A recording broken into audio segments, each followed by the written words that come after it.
अस्सलामुअलैकुम, good morning. सबसे आगे में आपको कहेंगे खुशामदीद, नया दिन है, नई एनर्जीज। आई होप आपका वीकेंड बड़ा अच्छा गुजरा होगा। मेरा वीकेंड बड़ा अच्छा गुजरा है। इससे पहले कि मैं पूछूं कि आपका वीकेंड कैसा गुजरा, मेरा नाम है आयशा यूसुफ। मेरा नाम है इमरान हसन। इस उम्मीद के साथ कि आप खैरियत से, आयशा सेड, उम्मीद है और साथ दुआ है कि अच्छा गुजरा। अगर वीकेंड अच्छा नहीं भी गुजरा तो कोई बात नहीं, ये ज़िंदगी का आखिरी वीकेंड थोड़ी है, मतलब कोई बात नहीं। हम आइंदा जो है ना इसको ठीक कर लेंगे, बेहतर कर लेंगे वक्त के साथ साथ। तो हम जहाँ जहाँ भी देखे जा रहे हैं, एक तो सबके लिए बहुत सारी खैर की दुआएं हैं।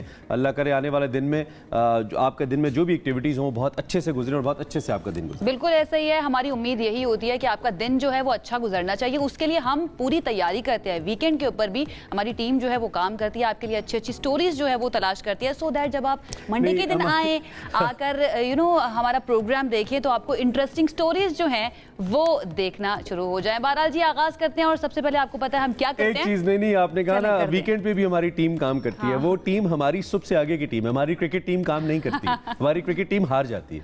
वो आपने दिल के फफूले फोड़ना शुरू कर दिए हैं। जिस जगह टीम का नाम आएगा ना उस जगह पे ये लफ्ज आ जाएगा। ये बात आप ज़हन में रखिएगा। खैर, शी इज एब्सोल्युटली राइट। एक काम और बड़ा इंपॉर्टेंट होता है जिस पे आयशा साहबा बहुत फोकस्ड है, वो है वजन कम करना। She has actually lost a lot of weight. और मैंने आयशा से जर्नी पूछी कि भाई ये कैसे किया, तो she has told me certain things जो ऑब्वियसली करना थोड़ा सा मुश्किल है। लेकिन एक इंटरेस्टिंग चीज ये हुई कि मैंने पूछा इमरान से कि इमरान आप आजकल जो है ना अपने उसमें क्या करें, क्योंकि इन्होंने कहा था कि मुझे वजन कम करना है। तो इन्होंने जो मुझे बताया ना, मैंने कहा भाई आप क्या कर रहे हैं, आप उल्टा क्यों कर रहे हैं। मुझे लगता है कि मासी के पोल के बाद नेक्स्ट पोल हमारा ये होगा कि क्या मुझे वजन कम करना चाहिए या नहीं करना चाहिए। वैसे हम सब कहीं ना कहीं कॉन्शियस होते हैं। मैं आज अपनी 5 साल की पहले की पिक्चर्स देखता हूँ ना, तो मैं कहता हूँ उस वक्त भी मुझे लगता था कि मेरा वजन ज्यादा है, हालांकि अब की निस्बत उस वक्त ठीक था वजन। तो एक तो वैसे ही कॉन्शियस चल रहे होते हैं, लेकिन वजन कम करना जरूरी है। वजन बढ़ जाना बहुत सारी बीमारियों का सबब बनता है। तो हमने शुरू में सोचा कि जरा इस पे बात कर ली जाए। पाकिस्तान में एक सर्वे हुआ है और वजन कम करने की जो कोशिशें है उसके हवाले से ये सामने आया कि उसमें सुस्ती का रुझान पाया पाकिस्तान में। अच्छा, जो पाकिस्तानी जो हैं वो सुस्त होते जा रहे हैं। गैलप और गिलानी पाकिस्तान की जानिब से ये सर्वे किया गया है। उनके मुताबिक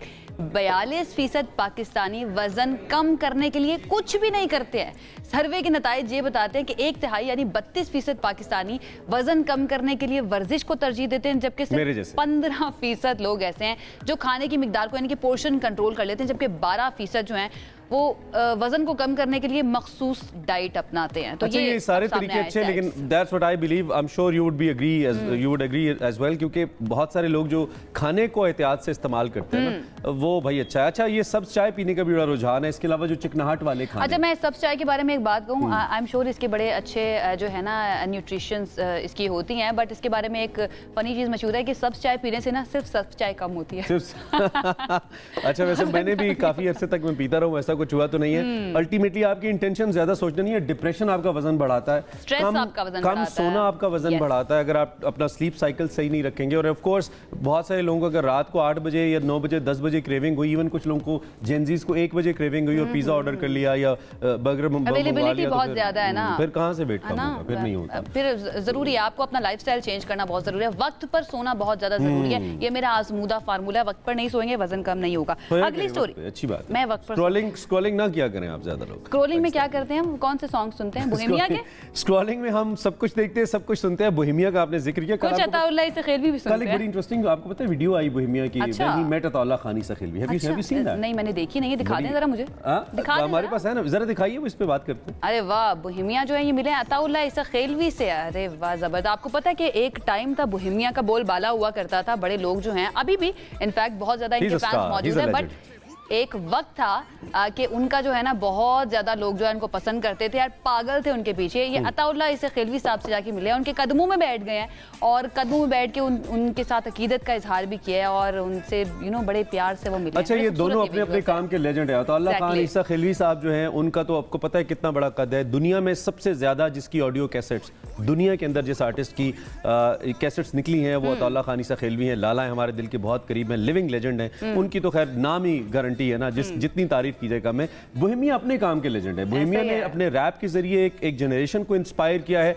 और द बेस्ट पार्ट वाज के बोहेमिया का जितना भी रैप है उसमें कुछ भी वल्गैरिटी आपको नहीं मिलती है। वो एंटरटेनिंग जरूर है। मैं I am the lucky one. एक तो लाला से मुझे बहुत प्यार मिला, मैंने उनका एक 1-on-1 इंटरव्यू भी कंडक्ट किया, बहुत अच्छा, बड़ा प्यार। और इतने प्यारे इंसान है, इतने हम्बल इंसान है, आपको कहीं उनसे मिलने से नहीं लगता है कि आप एक लेजेंड से मिल रहे हैं जिसका दुनिया भर में नाम है। शायद वाहिद आदमी है जिनकी ट्रकों के ऊपर और लोगों की कॉपीज़ के अंदर और तस्वीरें छपी हैं, इतना किसी के साथ नहीं हुआ। इतनी मोहब्बतें शायद किसी आर्टिस्ट को नहीं मिली जितनी लाला को मिली। और so is Bohemia, we so respect Bohemia the way he has treated Lala. इन दोनों का बहुत मकाम है भी। हमने कहा इस खुशी को शेयर करें। आर्टिस्ट जो है ना एक बड़ी मस्बत चीज़ है सोसाइटी के अंदर, जहाँ इतनी लड़ाइयाँ झगड़े हैं, तो इन सब अच्छा, हाउस ऑफ कॉमन्स में उनको मदऊ किया गया, लंदन में मौजूद है बोहेमिया, वहाँ पर ये मिले हैं अताउल्लाह खिलवी से। तो लंदन की बात हुई है तो आपको थोड़ा सा और आगे यूरोप की सैर भी करवा लेते हैं। स्विट्जरलैंड का जो स्विस होटल है यूरोप के बुलंद तरीन पहाड़ी सिलसिले एल्प्स के दीदाजेब नज़ारों के साथ दोबारा खुल चुका है। इस होटल का नाम उसके मेमार मारियो बूटा के नाम पर रखा गया था और 2 साल कबल यहाँ पर आग लग गई थी जिसकी वजह से इसको बंद कर दिया गया था। दोबारा खुल गया है। गुज़िश्ता हफ्ते आवाम के लिए फिर से खोला गया। कुछ मनाजिर हम एक्सक्लूसिव भी आपके लिए लेकर आए। हमने अपना रेडार भेजा था।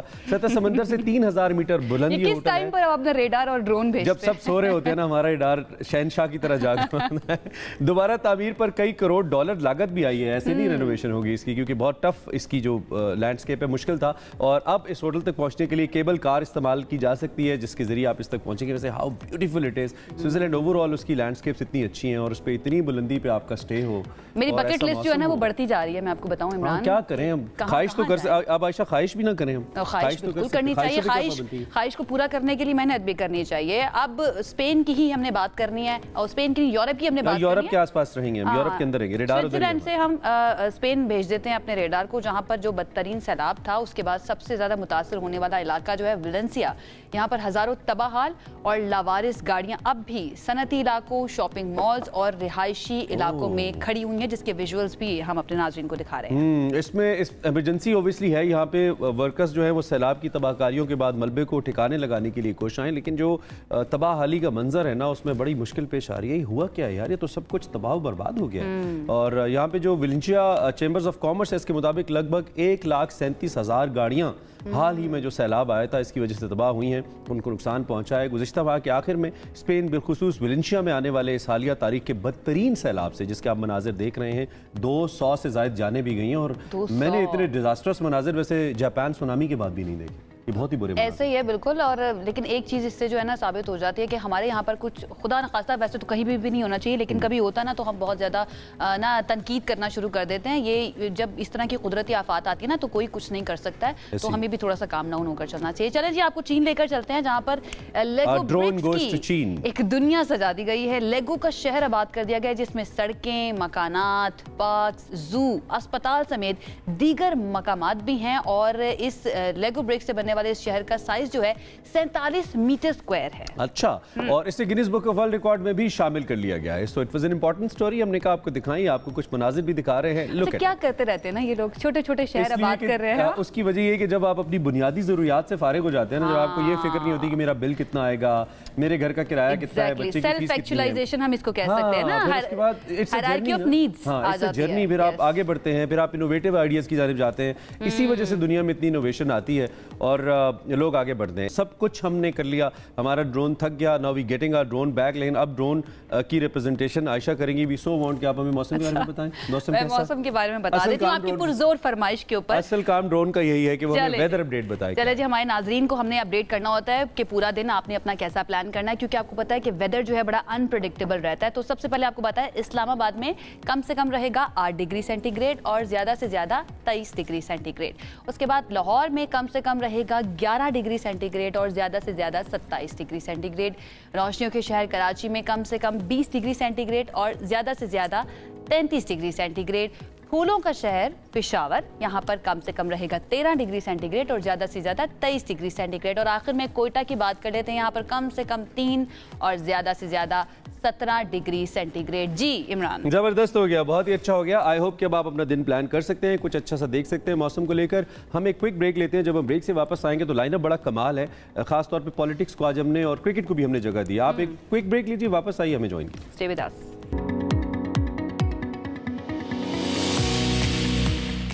जी, सुबह से आगे में कहेंगे आपको एक मर्तबा फिर से खुश आमदीद। और हम बात करेंगे अब क्रिकेट की, क्योंकि क्रिकेट सीरीज चल रही हैं और हमारे दिल टूटे हुए हैं।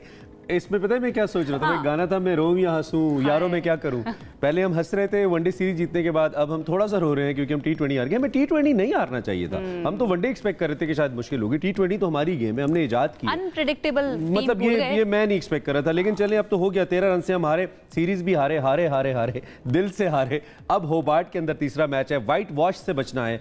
खूबसूरत सा मौसम है और ये मैच कैसा होने जा रहा है इसके बारे में भी। लेकिन हम जो इंटरेक्शन करने जा रहे हैं, at the start of this interaction we got a breaking news to share. Ayesha, बिल्कुल ऐसे ही, और ब्रेकिंग न्यूज व्यूअर्स के लिए ये ब्रेकिंग न्यूज जो है ना, जो हमारे साथ हमारे गेस्ट है ना, उन्हीं से हम उगलवाते हैं कि वो क्या है। हमारे साथ इजाज वसीम बाकरी मौजूद हैं, अपना यूट्यूब चैनल भी चलाते हैं, बड़े अरसे से स्पोर्ट्स जर्नलिस्ट हैं, काफी सीनियर हैं, उनसे बात करते हैं और बड़ी खबर भी निकालने लगे हैं। इजाज बताइएगा, सबसे पहले तो ब्रेकिंग न्यूज आपके पास क्या है, हमारे नाजरीन के लिए बता दीजिए, सुबह से आगे के नाजरीन के लिए, पूरे पाकिस्तान के लिए बताइए। थैंक यू आयशा और इमरान। मैं इस वक्त क्योंकि होबार्ट में मौजूद हूं और कुछ देर बाद क्योंकि दो तीन घंटे रह गए हैं पाकिस्तान के ऑस्ट्रेलिया के साथ तीसरे T20 मैच के आगाज के लिए, तो पाकिस्तान टीम मैनेजमेंट ने आज बहुत रेयर डिसीजन किया है। कप्तान मोहम्मद रिजवान को आखिरी T20 से पाकिस्तान ने रेस्ट करवाने का ऐलान कर दिया है। मैंने बहुत अरसा हो गया क्रिकेट को कवर करते हुए, कप्तान या तो इंजर्ड हो उनको रेस्ट कराई जाती है, या फिर आप सीरीज को जीत रहे हो तो आप अपने सीनियर्स को रेस्ट करवाते हैं ताकि जूनियर्स को मौका मिले। लेकिन आप सीरीज में भी 2-0 के खिसारे में नीचे लगे हुए हैं। उसके बावजूद रिजवान के ऊपर, क्योंकि जो पाकिस्तान ने सिडनी में लास्ट T20 मैच हुआ, वहां रिजवान ने 26 गेंदों के ऊपर 16 रन स्कोर किए और पूरे पाकिस्तान में उनके ऊपर तनकीद हुई, उनके ऊपर और बाबर के ऊपर, कि ये ओल्ड स्टाइल की T20 क्रिकेट खेलते हैं। T20 में अब आपका स्ट्राइक रेट 150 होना चाहिए। तो रिजवान के ऊपर बहुत कड़ी तनकीद हो रही थी और यहां तक भी बातें हो रही थी कि शायद फ्यूचर में जाके पाकिस्तान बाबर और रिजवान और शाहीन और नसीम शाह इन 4 सीनियर से T20 क्रिकेट के लिए माजरत कर ले। लेकिन ये एक बोल्ड डिसीजन है। ये क्यों रेस्ट करवाया गया है रिजवान को? देखिए, रिजवान ने खुद रियलाइज किया है कि हसीबुल्लाह जो है वो, अगर मैं कप्तान हूं और कप्तानी के कोटे में रिजवान अगर खेलते ये वाला T20 मैच, तो ये आंसर यही जाना था। और ये रिजवान ने खुद रियलाइज किया है और हमें इसको अप्रिशिएट करना चाहिए कि ऐसी मिसालें बहुत रेयर होती हैं जहां कप्तान खुद को प्लेइंग 11 से ड्रॉप कर ले। तो रिजवान ने लेकिन इजाज एक्सप्लेन करें। आई मीन, अगर कैप्टन इसलिए रेस्ट ले लेगा कि वो परफॉर्म नहीं कर रहा तो टीम का मोराल किधर जाएगा? ये कौन सी लॉजिक है? ये लॉजिक कम से कम जितनी क्रिकेट मैंने देखी, आपने बहुत ज्यादा कवर की है, हमें तो ये आपको समझ आ रही है लॉजिक कि कप्तान इसलिए बाहर बैठ जाए कि मैं परफॉर्म नहीं कर रहा या सिर्फ 2 मैचों में परफॉर्म नहीं कर रहा। आई मीन, ऐसा तो नहीं है कि एक सीरीज ऑफ ना परफॉर्म करने वाला एक सिलसिला है जैसा कि बाबर का रहा है अनफॉर्चुनेटली। तो I don't take it like as a viewer अच्छा डिसीजन, मुझे तो नहीं लग रहा है ये। इजाज नहीं, इमरान रिजवान की मैच विनिंग T20 परफॉर्मेंस एक अरसे से नहीं है। आप न्यूजीलैंड के खिलाफ जो देखें, जब हम लोगों ने उसी के बाद कप्तान बनाया ना आपने उनको, उसके बाद ही कप्तान मैं आपको बता देता हूं, न्यूजीलैंड के खिलाफ न्यूजीलैंड में आके शाहीन अफरीदी की कप्तानी में पाकिस्तान ने 5 वनडे खेले, वहां रिजवान से कुछ नहीं हुआ। फिर अपने मुल्क में इंग्लैंड के साथ सीरीज खेले, वहां पे भी कुछ नहीं हुआ। फिर पाकिस्तान ने न्यूजीलैंड को होस्ट किया, आयरलैंड का टूर किया, इंग्लैंड का टूर किया, अमेरिका में वर्ल्ड कप खेला। रिजवान की up to the mark performance T20s में नहीं थी जो रिजवान 2022 से पहले हमें नजर आ रहा था। अब कप्तानी इसलिए मिली क्योंकि बाबर ने स्टेप डाउन कर दिया है। तो रिजवान ने यह एहसास किया। और मैं आपको एक बात बता दूं, इस सीरीज के बाद पाकिस्तान ने अगले हफ्ते जिम्बाब्वे के साथ सीरीज खेलनी है, वहां पर ऑलरेडी रिजवान को रेस्ट कराया गया है। ये जो इमरान बात कर रहे हैं, अगेन लॉजिकल बात तो यही लगती है ना कि अगर कैप्टन अपने आप को खुद से स्टेप डाउन कर लेगा और कहेगा मैं रेस्ट कर लेता हूं, तो बाकी टीम के मोराल के ऊपर उसका क्या असर पड़ेगा? नहीं फर्क पड़ता। देखिए, आपकी टीम 15 पे 5 आउट हो चुकी है, आप लोग इतने अरसे से हारते चले आ रहे हो, मोराल इनका नहीं फर्क पड़ता है। बुनियादी तौर पर रिजवान ने यह एहसास किया है कि अगर मैं कप्तान बुरा परफॉर्म करके खुद को ड्रॉप कर सकता हूं, नहीं, तो अगर ठीक है इजाज, हम आपकी बात समझ गए। लॉजिकली जो बात आप रिजवान के नुक्ता निगाह से कर रहे हैं एज एन इंडिविजुअल, वो ठीक है, क्योंकि इन्होंने एक इंटरव्यू में भी कहा था वंस कि अगर मुझे ड्रॉप करना पड़ता है किसी प्लेयर के लिए तो मुझे इशू नहीं है। वो है इस तरह के, हमें पता है, हम वी ट्रस्ट हिम। लेकिन बोर्ड की तरफ से जो डिसीजन है, आप एक सीरीज पहले एक शख्स को कप्तान बनाते हैं, 2 मैचों के बाद ये कह के डिस्ट्रस्ट करते हैं चूंकि आपकी इंडिविजुअल परफॉर्मेंस अच्छी नहीं है आप कप्तान ना रहे। ये चीज समझ नहीं आ रही ना, ये तो बोर्ड को देखना चाहिए। सलमान अली आगा का ऑप्शन तो पहले भी मौजूद था, फिर उसी को बना देते कप्तान।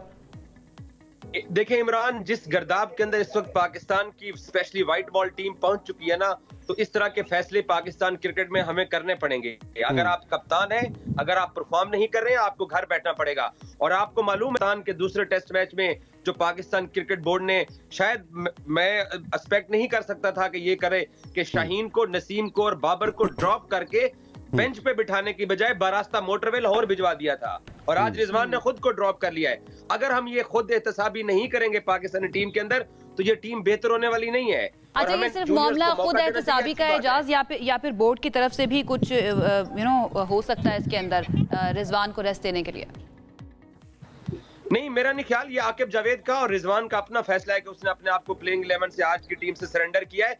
और इससे एक चीज जो मैं अखज कर रहा हूं, क्योंकि ये 10-15 मिनट पहले की बात है, कि ये एक फ्यूचर की झलक नजर आ रही है पाकिस्तान की T20 टीम में। सीनियर प्लेयर्स फ्यूचर में नजर नहीं आ रहे हैं मुझे, इंक्लूडिंग नसीम शाह, इंक्लूडिंग शाहीन शाह, बाबर आजम, रिजवान और शायद साहबजादा फरहान भी। अब सलमान आगा अब तक 2 T20s में परफॉर्म नहीं कर सके हैं, क्या वो सरवाइव कर सकते हैं? नहीं, ये आज का मैच और जिम्बाब्वे सीरीज से पता चलेगा। We can differ. I mean Ijaz, आपकी और मेरी ओपिनियन में फर्क हो सकता है। आप जारी बात है ज्यादा क्लोजली कीनली देखते हैं, मैं तो सरसरी सी क्रिकेट देखता हूं। लेकिन मुझे लगता है कि अगर आप प्लेयर के ऊपर ये तलवार लटकाए रखेंगे ना कि 2 मैचों में परफॉर्म करो नहीं तो निकलो, या एक सीरीज में परफॉर्म करो नहीं तो निकलो, मुझे लगता है कि एक प्लेयर की ओवरऑल मेंटल हेल्थ के लिए, उसकी स्पोर्ट्स करियर के लिए, उसकी लाइफ के लिए चीज़ ठीक नहीं है। दुनिया में ऐसा कोई तजर्बा मैंने नहीं देखा है। मुसलसल लोग, विराट कोहली की क्लासिक एग्जांपल है, मुसलसल नाकाम हुए लेकिन खेलते रहे। और कई प्लेयर्स की एग्जांपल है, कुछ प्लेयर्स ने खुद साख्ता ब्रेक जरूर ली, विलियमसन जैसे लोगों ने, लेकिन ऐसा नहीं हुआ कि आपने एक सीरीज खिलाई, 2 मैचेस खिलाए, प्लेयर को हटा दिया। ये तो प्लेयर को तबाह करने के मुतरादिफ है। और ये तजर्बे पहले भी हमने किए कि जी एक में चला दिया और जो ही बेचारा फ्लॉप हुआ, नहीं खेल सका, उसको बाहर बिठा दिया, उसका करियर जाया कर दिया हमने। मैं आपको इसके ऊपर अपना जवाब देता हूं। अच्छी बात है कि हम इसके ऊपर डिबेट कर रहे हैं। देखें, ये एक सिर्फ ऑस्ट्रेलिया के 2 T20 मैचेस या परसों रिजवान का स्लो खेलना सिर्फ ये एग्जांपल नहीं है। पिछले आप 20 मैचेस उठा कर देख लीजिए, मैच विनिंग परफॉर्मेंस या इनफरादी परफॉर्मेंस नहीं आ रही है। जहां आप ये कह रहे हैं कि जी 2 मैचेस के बाद प्लेयर्स को निकालने के लिए वो डरा रहता है, सहमा रहता है, तलवार लटकी होती है। साइम अयूब इस वक्त पाकिस्तान T20 टीम का हिस्सा नहीं है। उसको लगातार 25 T20 मैचेस दिए गए साइम अयूब को। हम सब ने तनकीद की कि आपने बाबर और रिजवान की एक कामयाब जोड़ी को तोड़ के साइम को मौका दिया, बट वो क्लिक नहीं कर सका। लेकिन इजाज, वो 25 ये कह के तो नहीं दिए गए ना कि तुम 25 के लिए खेल रहे हो। मेरी बात ये है कि वो 25 भी जब उसने खेले तो हर 3 मैच के बाद, हर सीरीज के बाद उसे लगा कि मैं अब गया। या तो कि आप कह देंगे भाई आप 25 खेल रहे हैं, 25 में परफॉर्म करें। एक बात मैं बताऊं, जब भी किसी जूनियर प्लेयर को रेगुलर प्लेयर के तौर पे आप सिलेक्ट करते हो, मैं लफ्ज इस्तेमाल कर रहा हूं रेगुलर के तौर के ऊपर, तब उसको ड्रॉप नहीं किया जाता है। सही, वो रेगुलर सिलेक्ट हुआ था। चले हम इस डिबेट से आगे बढ़ जाते हैं। हमें सलमान अली आगा के बारे में बताइए। अब हमें एक नई एक्साइटमेंट हो रही है कि सलमान अली आगा आ गए हैं। I think it's his first match to captain Pakistan cricket team. थोड़ा सा हमें सलमान के बारे में बताइए। जी, सलमान पहली मर्तबा पाकिस्तान की व्हाइट बॉल टीम की कप्तानी करने जा रहे हैं। सलमान नायब कप्तान है। पाकिस्तान क्रिकेट बोर्ड ने अभी रिसेंटली जब बाबर आजम की कप्तानी के बाद पाकिस्तान ने तब्दील किया था कप्तान अपना, तो रिजवान के साथ सलमान को रखा था। और सलमान आगे जिम्बाब्वे में जाके पाकिस्तान की जो T20 टीम है उसके रेगुलर कप्तान भी हैं, क्योंकि जिम्बाब्वे के खिलाफ 3 जो T20 मैचेस हैं वहां रिजवान ऑलरेडी रेस्ट कर रहे हैं। बाकी आगा की जो टेस्ट की एवरेज है वो तकरीबन ऑलमोस्ट 50 के करीब है। वो पाकिस्तान का एक सक्सेसफुल टेस्ट क्रिकेटर था, फिर वनडे में आया है, उसने वनडे में भी आके अच्छी परफॉर्मेंसेस दी है। अब T20 के मिजाज के मुताबिक आगा को अपने आप को ढालना पड़ेगा। अभी जो 2 मैचेस पाकिस्तान ने खेले हैं ब्रिस्बेन में और सिडनी में अगेंस्ट ऑस्ट्रेलिया T20 मैचेस, वहां माजरत के साथ आगा साहब सूट नहीं कर रहे थे T20 के मिजाज को, तो उनको अपना टेस्ट का मिजाज T20 की तरफ कन्वर्ट करना पड़ेगा। सही है। अच्छा एजाज, जरा अब पाकिस्तान क्रिकेट बोर्ड के मिजाज के बारे में बता दें। चैंपियंस ट्रॉफी को लेकर क्या है उनका मिजाज? अपने स्टैंड पर खड़े हुए हैं, वो स्टैंड लिया हुआ है उन्होंने अभी तक? वो स्टैंड टूट तो नहीं गया? देखिए आयशा, बहुत क्रूशल क्रिटिकल वीक स्टार्ट हो गया है। आज से अगले 5 दिन तक, फ्राइडे तक ICC चैंपियंस ट्रॉफी के मुस्तकबिल का फैसला हो जाएगा और पाकिस्तान का ICC के अंदर रहने का भी और बहुत सारी चीजों का फैसला होने जा रहा है। सूरत हाल बिल्कुल भी अच्छी नहीं है। इंडिया पाकिस्तान को बहुत ज्यादा तंग कर रहा है और पाकिस्तान ने जो अपना मौक़िफ़ इख्तियार किया था उसके ऊपर पाकिस्तान खड़ा है। अब क्योंकि फ्रेश वीक स्टार्ट हो गया है तो जो लेटेस्ट इस वक्त जो स्टेटस है चैंपियंस ट्रॉफी का वो मैं आपसे शेयर कर सकता हूं कि पिछले हफ्ते पाकिस्तान क्रिकेट बोर्ड ने आईसीसी को ये बाकायदा खत लिखा था तहरीरी तौर पे कि आप हमें बताइए इंडिया से पूछकर कि वो किन रीजंस की बुनियाद पे नहीं आ रहे और हमें उसका रिटर्न आंसर चाहिए। तो आईसीसी ने तकरीबन लास्ट शायद बुध वाले रोज इंडिया को खत लिखा था, क्योंकि जब वीकेंड खत्म हुआ फ्राइडे को तो जवाब नहीं आया था। अब इस हफ्ते इंडिया ने ये जवाब भी देना है कि हम पाकिस्तान क्यों नहीं जा रहे हैं। इसी हफ्ते आईसीसी चैंपियंस ट्रॉफी के स्केड्यूल का भी ऐलान होना है, तारीखों का भी और मकामात का भी, और इंडिया के मैचेस का भी। वो जो बेचारा गरीब एम्प्लॉय होता है ना, या जो लोअर तबके का लेवल का एम्प्लॉय होता है, उसे तो मेडिकल सर्टिफिकेट्स भी देने पड़ते हैं कि मैं बीमार हूँ, मुझे ये बीमारी है, मैं फलां डॉक्टर और मैंने ये टेस्ट कराएं। लेकिन जो हायर लेवल पे होता है ना, वो सिर्फ कहता है आने का मूड नहीं था, तबीयत ठीक नहीं थी। तो मुझे लगता है ऐसा कोई जवाब आ सकता है। मुझे क्विकली ये बता दें, चूंकि आप इनसाइड स्टोरीज पे नजर रखते हैं, लॉबिंग बड़ी इंपॉर्टेंट है आईसीसी के अंदर। पाकिस्तान पहले भी वो आप एक बिग 3 का फॉर्मूला आया था, आपको याद होगा, वो भी इंडिया की एक गेम थी। अब इसके अंदर पाकिस्तान के मौकिफ के साथ कौन सी क्रिकेटिंग नेशंस हैं जो पाकिस्तान को सपोर्ट कर रही हैं, अगर आईसीसी के अंदर ये मामला चला ही गया या कल हमें अदालत इंसाफ में जाना पड़ता है? तो देखिए, 3 दिन पहले चेयरमैन पीसीबी ने लंदन में इंग्लिश क्रिकेट बोर्ड के लोगों से मुलाकात की थी, और जितने भी बोर्ड इस वक्त आईसीसी के फुल मेंबर्स हैं वो इखलाकी तौर के ऊपर भी पाकिस्तान के साथ खड़े हैं। और अगर बात वोटिंग पे भी जाती है तो एक आधा वोट शायद अफगानिस्तान हमें वोट ना दे और शायद हमें श्रीलंका वोट ना दे, और बांग्लादेश का वोट भी पाकिस्तान को मिलेगा। बाकी जितने भी क्रिकेट बोर्ड हैं, क्योंकि ये गेम ऑफ जेंटलमैन है, आपको जो है ना वो राइट साइड पे खड़ा होना पड़ता है। मैं आपको एक छोटी सी एग्जांपल देता हूं। न्यूजीलैंड की टीम पिंडी में पाकिस्तान के खिलाफ मैच खेल रही थी, तो सिक्योरिटी का बहाना करके टॉस से पहले जहाज पकड़ा और घर चले गए। इंग्लैंड ने उनके 15 दिन बाद पाकिस्तान आना था, इंग्लैंड टीम ने, तो इंग्लैंड की टीम ने भी उसी न्यूजीलैंड की इंटेलिजेंस बेस्ड रिपोर्ट को बहाना बना के पाकिस्तान से इनकार कर दिया। आपको मालूम है कि बरतानवी पार्लियामेंट ने जवाब तलब किया इंग्लैंड क्रिकेट बोर्ड से कि आप पाकिस्तान क्यों नहीं गए हो, हमें जवाब दो। उनके चेयरमैन ऑफ क्रिकेट बोर्ड को स्टेप डाउन करना पड़ा, और जो नया चेयरमैन अपॉइंट हुआ उसने अगली फ्लाइट पकड़ी, वो नजम सिटी के साथ मुलाकात करने पाकिस्तान आया और 2 की बजाय 7 मैचेस कंपनसेट किया। तो राइट साइड के ऊपर बाकी बोर्ड्स खड़े में, बीसीसीआई की इतना स्पाइसी इंटरेक्शन है ना आपके साथ, बहुत बहुत मजा आ रहा है मुझे तो बात करने में। चाहता हूँ आधा घंटा और बात करें, लेकिन टाइम बहुत कम है। बहुत हाँ, thank you very much for being with us. Please वक्त देते रहिएगा ताकि हम बात करते रहें और बड़ी अहम खबरें भी दे दी जाए। खान अली आगा जो है वो कैप्टन होंगे आज के मैच के लिए। रिजवान जो है वो आज रेस्ट कर रहे हैं, और इसके ऊपर सबका अपना अपना मौकिफ है। इमरान का अपना है, मेरा अपना हो सकता है, और एजाज का अपना है। मुझे लगता है कि आपका पॉइंट थोड़ा सा वैलिड है कि अगर कैप्टन ऑफ द शिप आकर बैठ जाएगा ना कि भाई मैं अच्छा नहीं खेल रहा, मैं साइड पे बैठ, मोराल पर बहुत ज्यादा फर्क पड़ता है। लेकिन मुझे लगता है एजाज जो कहना चाहते थे ना कि ऑलरेडी मोराल डाउन है, तो मजीद और कितना ही डाउन हो। वो लेकिन सेल्फ अकाउंटेबिलिटी वाला अगर फैक्टर रिजवान साहब की तरफ से है तो वी अप्रिशिएट कि आपने खुद स्टेप डाउन किया है कि नहीं मेरी जगह आज नहीं बन रही, तो ये भी एक अच्छी मिसाल है। खैर इस पे हम बात करेंगे, अल्लाह करे मैच आज होना है 10 स्पोर्ट्स पे देखिएगा, आपको लाइव एक्शन दिखाएंगे और फिर हमें बताएगा कैसा होता है। अल्लाह करे व्हाइट वॉश ना ही हो। सलमान अली आगा के लिए बिग डे, हमारी बेस्ट विशेस भी हैं उनके लिए। आगे बढ़ जाते हैं, हेल्थ की बात कर लेते हैं। हेल्थ की बात कर लेते हैं। मेडिकल की फील्ड से एक अच्छी खबर है, और अच्छी खबर ये है कि कराची के निजी अस्पताल में पहली मरतबा आर्टिफिशियल इम्प्लांट बोन का किया जा रहा है, जो कि पहले नहीं था। आपको पता है कि पहले अगर इस तरह से किया जाना होता था कि हादसे की सूरत में इंसानी जिस्म खासतौर पर खोपड़ी, चेहरे या जबड़े की हम बात कर लें, तो वहाँ की हड्डी अगर टूट जाती थी या ख़राब हो जाती थी तो उसके लिए जो हड्डी इस्तेमाल होती थी तो वो बाहर से इंपोर्ट करनी पड़ती थी, और वो बहुत महंगी होती थी। जो गरीब लोग होते थे वो उसको अफोर्ड नहीं कर पाते थे। तो किसी मखसूस बीमारी की बात करें, जैसे कैंसर से मुतासर मरीज़ की हड्डी जो है वो भी ख़राब होती थी, वो वहाँ पर आम तौर पर जिस्म के दूसरे हिस्से की हड्डी लगाई जाती थी। लेकिन ज़्यादातर जो ऐसे आज़ा हैं, जैसे खोपड़ी हो गई, जबड़े हो गए, या चेहरे की अगर हड्डी ज़ाया हो जाती थी तो वहाँ पर मुस्तकिल तौर पर एक दूसरी हड्डी लगाई जाती थी जो कि नजर आती थी और पता चलता था कि कुछ एक्स्ट्रा चीज जो है ना वो यहाँ पर लगाई गई है। तो एक बड़ी अच्छी खबर जो है वो आई है, इसके ऊपर जरा बात कर लेते हैं। Artificial bone implant. ठीक है, डॉक्टर शमीम हमारे साथ मौजूद है। डॉक्टर शहजाद शमीम हमारे साथ मौजूद है, उनसे बात कर। Thank you very much for precious time. I hope कि हम थोड़ा सा इसको एक्सप्लेन कर पाए, लेकिन बीइंग एन एक्सपर्ट हम चाहेंगे आप एक्सप्लेन करें कि पहले क्या था इस ऑपरेशन या सर्जरी के लिए या इम्प्लांट करने के लिए, और अब क्या तब्दीली है, थोड़ा सा हमें सबसे पहले बताइए, देन हम इस पर फर्दर बात करते हैं। शुक्रिया इमरान, आयशा।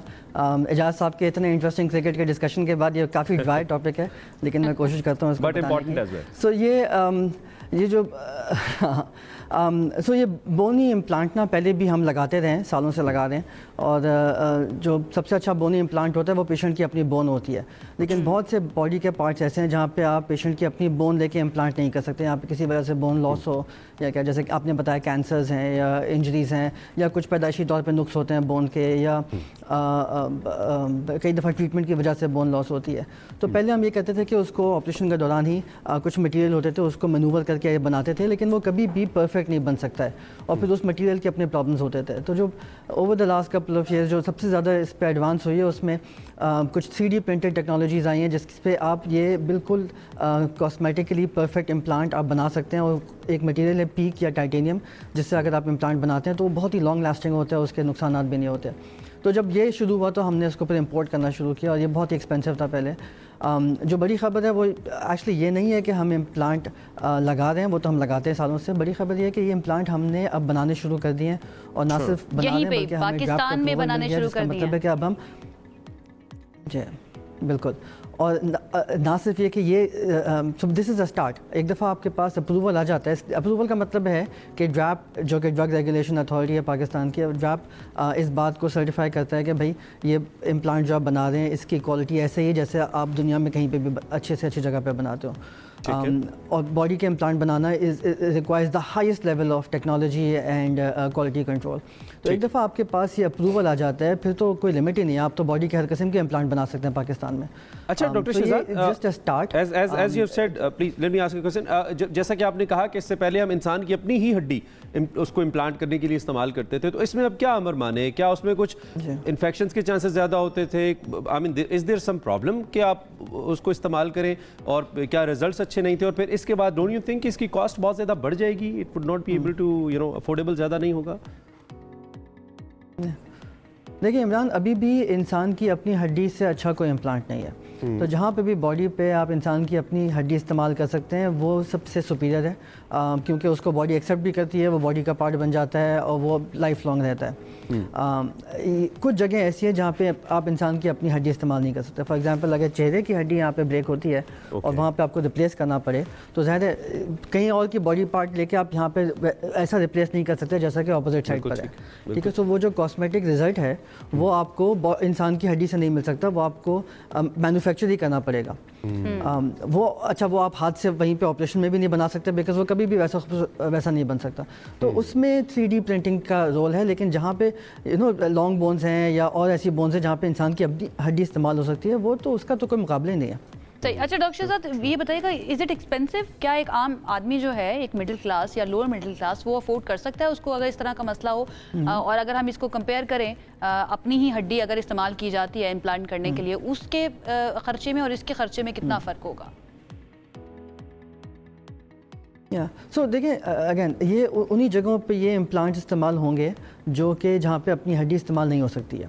तो ये इस इम्प्लांट का ना कोई नेमुल बदल नहीं है। ये नहीं है कि आप ये इम्प्लांट इस्तेमाल नहीं कर सकते तो आप इंसान की अपनी बोन को काट के लगाते हैं, आपको आर्टिफिशियल इम्प्लांट ही लगाना पड़ेगा। और आर्टिफिशियल इम्प्लांट जितने भी आते हैं उसमें वो सारे ही रीज़नेबली एक्सपेंसिव है, लेकिन ऐसे नहीं है कि आम आदमी अफोर्ड ना कर सके। एंड अगेन जिस तरह कार्डियक इम्प्लांट होते हैं या स्टेंट होते हैं, ज़ाहिर है वो आप कुछ भी कर लें उसकी कॉस्ट इतनी कम नहीं हो सकती कि आप बिल्कुल ही फ्री हो जाए, तो उसकी कुछ कॉस्ट तो होगी ऑब्वियसली। जो मटेरियल है ये इंपोर्ट होता है, where do we stand in procedures? बहुत एक्सपेंसिव नहीं होता ये। ठीक है, हम प्रोसीजर्स में कहाँ स्टैंड करते हैं दुनिया भर की? क्योंकि बहुत बारीक काम है, जारी बात है, और सर्जरी इज समथिंग जो कि एक पीक होती है, एक्सट्रीम होती है। हम अगर मेडिकल प्रोफेशन की बात करें, हम प्रोसीजर्स को लेके कहाँ स्टैंड करते हैं? Because it's not just about the component, it's like how to implant it. तो हम कहाँ स्टैंड करते हैं दुनिया भर के मुकाबले में? हमारे स्टैंडर्ड्स कहाँ पे हैं इस वक्त? मैं आपको न्यूरो सर्जरी के बारे में बता सकता हूँ। बाकी स्पेशलिटीज़ के बारे में आई हैव एन आइडिया, लेकिन I am not an expert. बहुत ही कम ऑपरेशन ऐसे हैं ब्रेन या स्पाइन के जो कि दुनिया में कहीं और होते हैं और पाकिस्तान में नहीं होते। ऑलमोस्ट हर चीज़ ही पाकिस्तान में होती है। एंड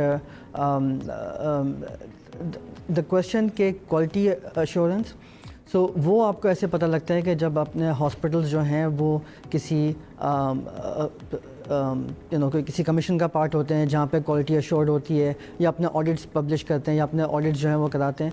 तो अनफॉर्चुनेटली बहुत ज़्यादा हॉस्पिटल्स नहीं है पाकिस्तान में जो कि अपनी क्वालिटी अश्योरेंस के लिए जिनकी कहीं से कमीशनिंग है, कहीं से उनकी मेंबरशिप्स है जो कि उनको थर्ड पार्टी ऑडिट करके वो अश्योर करती है।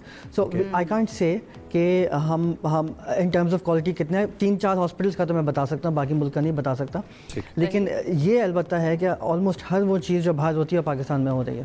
ठीक है, ये बता दीजिए डॉक्टर शहजाद के ये जो अप्रूवल का अमल है ये कहाँ तक पहुँचा है? अंडर प्रोसेस है, इनिशिएट कर दिया गया है ड्राफ्ट से इसको अप्रूव कराने के लिए? नहीं, ये एक्चुअली सबसे बड़ी बात ही यही है कि पिछले 2 साल लगे हमें इस प्रोसेस में, लेकिन अब ड्रैप ने अप्रूव कर दिया है और ड्रैप की तरफ से भी this is the first implant, human implant जो कि ड्रैप ने अप्रूव किया, जो कि पाकिस्तान में प्रोड्यूस हो रहा है और पाकिस्तान में इम्प्लांट हो रहा है। सो इन 70 ईयर्स इससे पहले कभी भी ऐसा कोई इम्प्लांट अप्रूव नहीं हुआ। अच्छा, ग्रेट। हमारी बेस्ट विशेस आपके साथ हैं। Keep on researching, bringing up good things for the humanity. जितने भी आपकी तरह मेडिकल प्रोफेशनल्स हैं बहुत रिस्पेक्टेबल है हमारे लिए, आपकी बहुत सर्विसेज है। Thank you very much doctor Shahzad for being with us for your precious time. और उम्मीद करते हैं कि ऐसी इनोवेशंस और आए मेडिकल हेल्थ के अंदर ताकि पाकिस्तान को और इंसानों को ज़्यादा आसानियाँ होती रहें, ये बड़ा ज़रूरी है। अब एक ब्रेक लेते हैं जी, ब्रेक से अभी वापस आ रहे हैं, जाइएगा कहीं नहीं क्योंकि हमारे पास एक लॉन्ग लिस्ट है बड़े अच्छे सेगमेंट्स की आपके लिए। स्टे विद अस। पहुँचे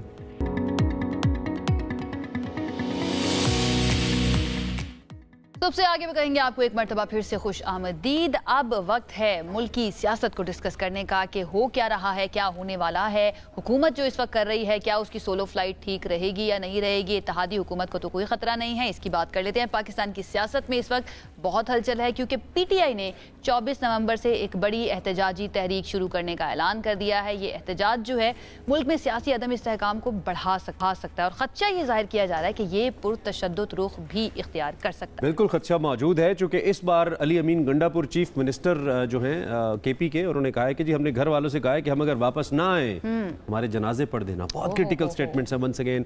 और जो ताज़ा तरीन खबरें आ रही हैं वो बुशरा बीबी के हवाले से भी आ रही हैं कि उन्होंने कुछ इंपॉर्टेंट मीटिंग्स ली हैं, टास्क दे दिए हैं अपने MNAs MPOs को कि आप 10,000 MNA और 5,000 MPA बंदा लेकर आए। दूसरी जानिब जो JUIFA है बहुत इंपॉर्टेंट स्टेक होल्डर है। हम जानते हैं कि तहरीक इंसाफ के बाद बड़ी तगड़ी स्ट्रीट पावर है इनके पास, एहतजाज करने के लिए बड़ा उनका एक अच्छी वर्कर्स का बेस है उनके पास। इसमें क्या वो PTI के साथ शामिल होंगे? चूँकि 26वीं आईनी तरमीम में तो मौलाना खड़े हुए हुकूमत के साथ, लेकिन उसके फ़ौरन बाद जो कानून साजियाँ की गई उस पर उनके शदीद तहफ़्फ़ुज़ात। बाद हमें स्टेटमेंट्स भी इस तरह की नजर आई ना कि 26वीं आईनी तरमीम करवा ली गई है, लेकिन उसके बाद दोबारा से वैसा ही सलूक करना शुरू कर दिया गया जैसे पहले किया जा रहा था। इस पर बात कर लेते हैं। हमारे साथ मौजूद हैं JUI के सीनियर रहनुमा है कामरान मुर्तज़ा साहब, उनसे जानते हैं JUI जो है मौजूदा सूरत हाल के बारे में वो क्या सोच रही है। कामरान मुर्तज़ा साहब, बहुत शुक्रिया हमें ज्वाइन करने के लिए। PTI 24 नवंबर को बड़ी एहतजाजी तहरीक शुरू कर रही है, क्या JUI PTI का साथ देगी इस एहतजाज में? देखिए, PTI अगर एहतजाज करना चाह रही है या उन्होंने एहतजाज की कॉल दी है तो वो उनका हक है, मगर इस वक्त तक हमने कोई ऐसा फैसला नहीं किया। नाम से किसी ने कहा है कि आप जो ना इस किस्म की किसी कॉल के नतीजे में हमारे साथ शरीक हो जाइए, और ना हमने कोई ऐसा फैसला किया है कि उसके नतीजे में हम किसी एहतजाज में शरीक होंगे। तो इस वक्त तक तो हमारी आज तक की पोजीशन ये है कि हम एहतजाज में शरीक। लेकिन ये बात दुरुस्त है कि जारी बात है आपकी पार्टी का अपना फैसला है, PTI का अपना है, लेकिन हमने रीसेंट पास्ट में देखा है आपके कुछ अच्छे ताल्लुकात रहे हैं 26वीं आईनी तरमीम से पहले, क्योंकि आपके भी इलेक्शन के ऊपर रिजर्वेशंस थी, PTI की भी थी। अगर कोई वफ्त आपके पास आए या अब तक आया है, कोई डेवलपमेंट हुई है, इस हवाले से हमें बताइए। देखिए, अगर उनका वक्त आता है और फ़र्ज़ करिए कि एहतजाज का कहता है, मगर पार्टी के अंदर सोचा जा सकता है। मगर इसके साथ एक और बात भी है, जब पार्टी के अंदर जो है ना मिजाज गंडापुर जैसे हों, जो जिस वक्त दिल आए जो है हम पे जो ना अच्छी बुरी बातें लगा दें, मिजाज जो है ना, और इसी तरह के मज़ीद कुछ दोस्त हैं उनके, तो वो उस तरह की बातें अगर हमारे अगेंस्ट जब उनका दिल करता है वो कर लेते हैं, या मीडिया पे या सोशल मीडिया पे ये सारा कुछ जो है ना, वो जब उनको कोई बात हमारी पसंद नहीं आती है ना कि हम एक अलग पार्टी हैं, तो वो जो दिल करता है उनका वो कहना शुरू कर देते हैं। तो इसलिए जो है हमको अपनी रिजर्वेशंस हैं। हम अगर एहतजाज हुआ तो मेरा ख्याल है, अभी तक गो के फैसला नहीं हुआ, मगर मेरा ख्याल है कि वो हम अपना जो है ना। अच्छा कामरान साहब, पाकिस्तान तहरीक इंसाफ ये जो अब एहतजाज करने जा रही है, इसमें सबसे ऊपर जो उनका पॉइंट है वो है 26वीं आईनी तरमीम। क्या आपकी उनसे बात हुई है इन आईनी तरमीम के बारे में पाकिस्तान तहरीक इंसाफ से? देखिए उनकी रिजर्वेशंस भले होंगी, मगर जिस हद तक हमने उनको इंगेज कर सकते थे हमने उनको इंगेज किया, और हर इशू पे इंगेज किया 26 के अमेंडमेंट के वक्त में। पूरा हमने एतमाद में लिया, एक एक बात पे एतमाद में लिया। इवन जिस दिन ये 26 अमेंडमेंट जो है वो ले हो रही थी, पेश की जा रही थी, और वो तारड़ साहब लेग्स पे थे सेनेट में, तब तक जो है ना वो हम उनकी जो है बात चीज़ों को दुरुस्त करवाते रहे, और इसमें कुछ उन्होंने भी चीज़ें पॉइंट आउट की थी। तो उसके बाद भी अगर उन्होंने वोट नहीं दिया, उनका अपना मसला है, उनकी पार्टी है, वो वोट देते हैं नहीं देते हैं। हमने वोट दिया, कुछ बातें हमने अपनी मनवाई हैं, कुछ बातें हमने उनकी मानी हैं। तो जो कुछ हुआ वो हमारी तरफ से, तो हमने 26 अमेंडमेंट को जो है वो वोट किया हुआ है। हमारी अब उस हवाले से मजीद जो कानून साजी पे गो कि हमारी रिजर्वेशंस हैं जो कि आम कानून साजी है, मगर इस तरह से जो उस 26 अमेंडमेंट के हवाले से है वो रिजर्वेशंस नहीं है। एक हमारा जो है उनके साथ जो कमिटमेंट थी मदरसों के हवाले से, वो रजिस्ट्रेशन उनकी सोसाइटी रजिस्ट्रेशन एक्ट में जो अमेंडमेंट की, वो अभी तक जो है ना वो गो के दोनों हाउसेस से पास हो गई है, मगर अभी तक गजट नहीं हुई है, अभी तक नोटिफाई नहीं हुई है। वो हमारी रिजर्वेशन बाकी है। वक्फ इमलाक इस्लामाबाद के हवाले से उसमें हमने कुछ चीज़ें तय की थी उनके साथ, वो अभी तक बाकी हैं। गो के जो हमारे लेने के लिए जो मतलब जो हमें देना था उन्होंने वो अभी तक पूरा नहीं वो किया वादे, मगर 26 अमेंडमेंट पे हम अपना वोट दे चुके हैं। और अच्छा, अभी रिसेंटली एक बिलावल भुट्टो जरदारी साहब की स्टेटमेंट आई, एक नहीं आई बल्कि पैदर पे ऊपर नीचे 2-3 स्टेटमेंट्स आई जो बड़ी क्रिटिकल थी, और क्लियरली उन्होंने कहा कि ऐसा लगता है कि हुकूमत जो है वो अपने तौर पे, जैसे एक सोलो फ्लाइट का सब किसी पिक्चर सामने आ रही है कि फैसले किए जाते हैं। मुझे फ्लोर ऑफ द हाउस पे कॉपी दी गई, उन्होंने पुल आउट भी किया जुडिशल कमीशन से खुद को, बहुत सारी रिजर्वेशन थी उसकी। क्या एक तो आपको लगता है कि गवर्नमेंट सोलो फ्लाइट ले रही है, नंबर 1, और नंबर 2 आगे हुकूमत के लिए परेशानी हो सकती है, बिकॉज पीपल्स पार्टी बहुत आम स्टेक होल्डर है, उनके बगैर तो हुकूमत खड़ी नहीं रह सकती। देखिए अमली तौर पे पीपल्स पार्टी ने हर जगह पे जहाँ पे वोट करने की बात थी वो वोट किया है उनको। बज़ाहिर आप कह सकते हैं कि वो हुकूमत का हिस्सा नहीं है, मगर वो इनडायरेक्ट हुकूमत का हिस्सा भी है, और जहाँ पे हुकूमत को वोट करना होता है या हुकूमत को कोई मुश्किल दरपेश होती है तो वो उनको वोट करते भी हैं। तो अब इस सारे वोट देते भी हैं, उसके बाद तनकीद भी करते हैं। वो पीपल्स पार्टी और नून लीग का मसला है, मगर मेरा ख्याल है कि कोई ऐसी जो है ना उनके अपने कोई लेन देन का अगर कोई इसमें कि कमीशन में जो है ना वो उनके मेंबर्स पूरे नहीं हुए या किसी और जगह पे उनकी बात नहीं मानी गई, ये मसला हो सकता है। मगर लेजिस्लेशन के हवाले से तो पीपल्स पार्टी ने अभी तक उनको वोट दिया है। वो जहाँ पे कहीं पे वोट गवर्नमेंट को रिक्वायर्ड था वो उसका हिस्सा बने हैं उस लेजिस्लेशन का। तो इस लेजिस्लेशन के हवाले से तो मेरा ख्याल है ठीक है। अच्छा कमरान साहब, मौलाना फजल रहमान साहब जो हैं वो लंदन के दौरे पर थे। ये बताइएगा कि उनकी मुलाकात नहीं हुई मियां नवाज शरीफ साहब से? कोई इत्तफाकिया थी, उनके स्केड्यूल में नहीं था? नहीं, ये इत्तफाकिया था। मौलाना अपने उस पर गए थे अपना, मेरा ख्याल है कि वो नवाज शरीफ साहब से उनकी कोई मुलाकात भी नहीं हुई है, ना कोई इसमें अपना अरेंज थी इस तरह की, ना कोई प्रोग्राम में ऐसी बात शामिल थी। पार्टी की उनकी जो कमिटमेंट्स थी अपनी पार्टी के हवाले से, उसमें उन्होंने जाके इंग्लैंड में जो पार्टी की तंजीम है उनके साथ मिलते मिलाते रहे, और उस तंजीम के हवाले से वहाँ पे तकरीरें वगैरह या जो प्रोग्राम भी थे वो उन्होंने अटेंड किए हैं। अच्छा, मगर ये महज के साथ कोई उनका ठीक है, महज इत्तेफाकिया था कि मौलाना नहीं मिले, ऐसी कोई रिफ्ट कामरान साहब कह रहे नहीं। अच्छा, दूसरा ये जो गंडापुर साहब की स्टेटमेंट है, आप नाला भी रहते हैं अक्सर अली अमीन गंडापुर के बयानात से, उन्होंने कहा कि इस बार हमने घर में कह दिया है कि हम अगर वापस ना आए तो हमारे जनाजे पढ़ देना, बहुत क्रिटिकल, कफन बांध के आओ, और जब तक मुतालिबात पूरे नहीं होंगे हम पीछे नहीं हटेंगे। ऐसी स्टेटमेंट्स आ रही हैं, ये क्रिटिकल लग रहा है। दोबारा एक ऐसा लगता है कि एक डेडलॉक पे ना चले जाएं, खुदा ना खास्ता तशद्दुद की जाने मामला ना चला जाए। आप JUI या मौलाना फजलुर रहमान कोई रोल प्ले कर सकते हैं इस सिचुएशन को काम डाउन करने के लिए?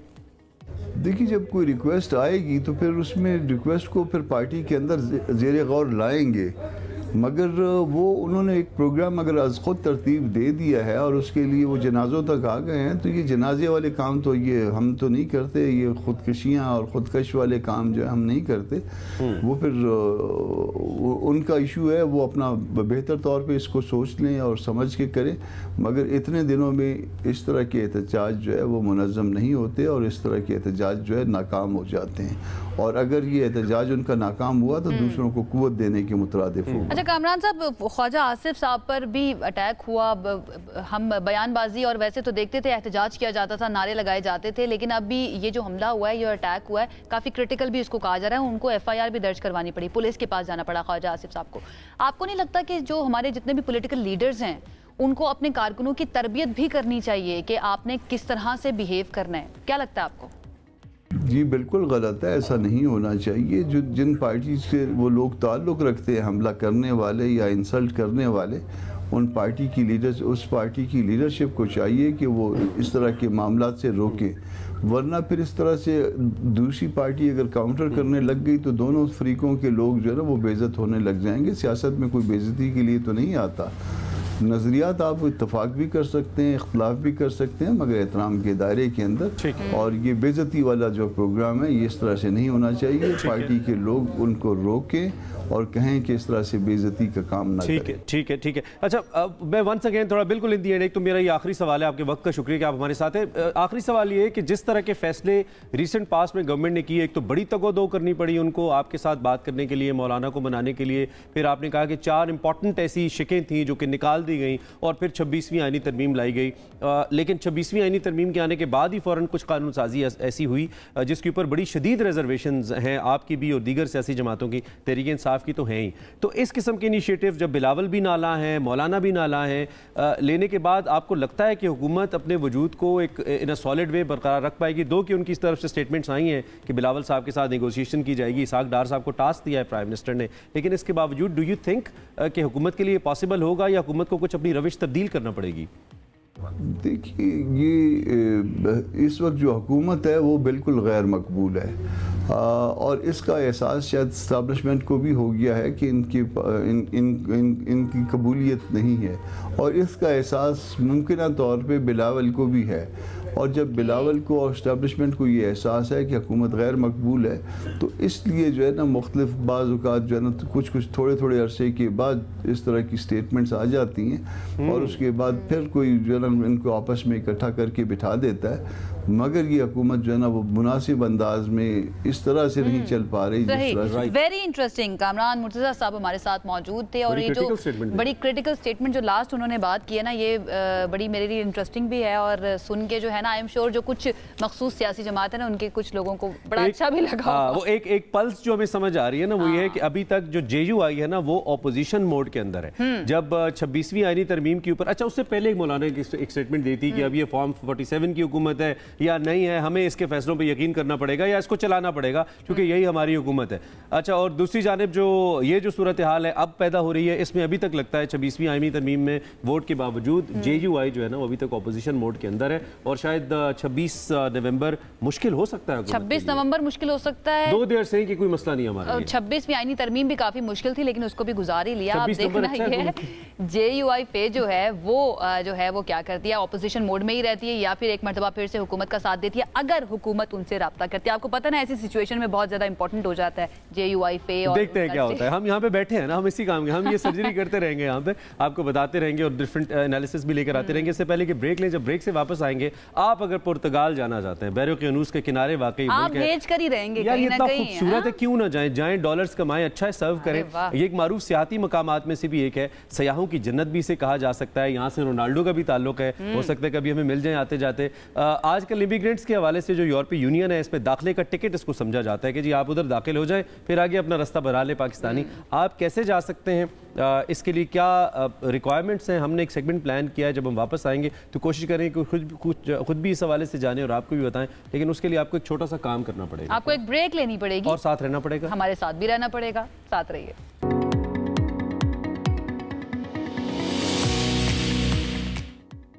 Welcome back. प्रोग्राम का दूसरा हिस्सा आपको खुशामदीद कहते हैं और ब्रेक पे जाने से पहले हमने बात की थी बैरो क़यानूस के किनारे वाकई खूबसूरत मुल्क पुर्तगाल। वैसे पाकिस्तानियों की जैसी हालत फाइनेंशियली चल रही है ना, खासतौर पे लोअर मिडिल क्लास की या मिडिल क्लास की, दे वांट कि हमें कहीं भी भेज दें, हम फॉरेन करेंसी में कमाना चाहते हैं। जब जाते हैं ना तो उनको लग भी पता जाता है मेहनत बहुत है ना, लेकिन Pakistani so want to go. हम क्या करते हैं कि हम फोकस रखते हैं। लास्ट डे आपको मालूम है हमने आपको कनाडा के बारे में बताया था, इंग्लैंड के बारे में बताया था। आज हम पुर्तगाल की बात कर रहे हैं कि यहाँ पे जो इमिग्रेंट्स हैं उनके लिए क्या पॉसिबिलिटीज हैं, what kind of documents you need to go there, और क्या वाकई जाना इतना आसान है। गाइडलाइंस देने की बात कर रहे हैं आप?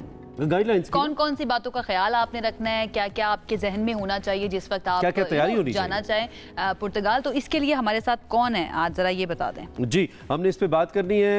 हमारे साथ बहुत इंपॉर्टेंट मेहमान भी है, लेकिन उससे पहले अगर थोड़ी सी हिस्ट्री बात करें, यूरोपीय यूनियन में दाखिले का टिकट समझा जाता है। हमारे साथ मुर्तज़ा इमाम रिजवी हैं जो कि इस हवाले से हमें असिस्ट करेंगे, हमारी मदद करेंगे। उनसे हम जरा पूछते हैं। मुर्तज़ा इमाम रिजवी साहब, थैंक यू वेरी मच। आपको मेरी आवाज़ आ रही है?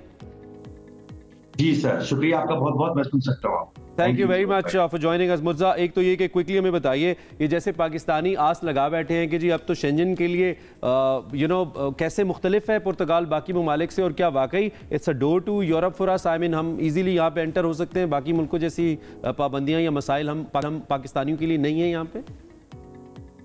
देखिए, अगर पुर्तगाल के हवाले से आप बात करेंगे तो इसकी तारीफें इतनी है कि मुझे आपको रात हो जाएगी सुनते सुनते, लेकिन मैं बहुत शॉर्टली आपको बता दूं कि पुर्तगाल शेंजन का एक वाहिद ऐसा पार्ट है कि यहाँ पर होता ये था कि किसी भी शेंजन कंट्री का वीजा लेके आप यहाँ पे एंटर हो जाते थे। यहाँ पे आप अपनी मैनिफेस्ट अप्लाई करके और आप रेजिडेंस कार्ड ले जाते थे। पहले ये होता था कि यहाँ पे पहला रेजिडेंस कार्ड 2 साल का मिलता था और उसका वो तकरीबन 3 महीने में मिला करता था।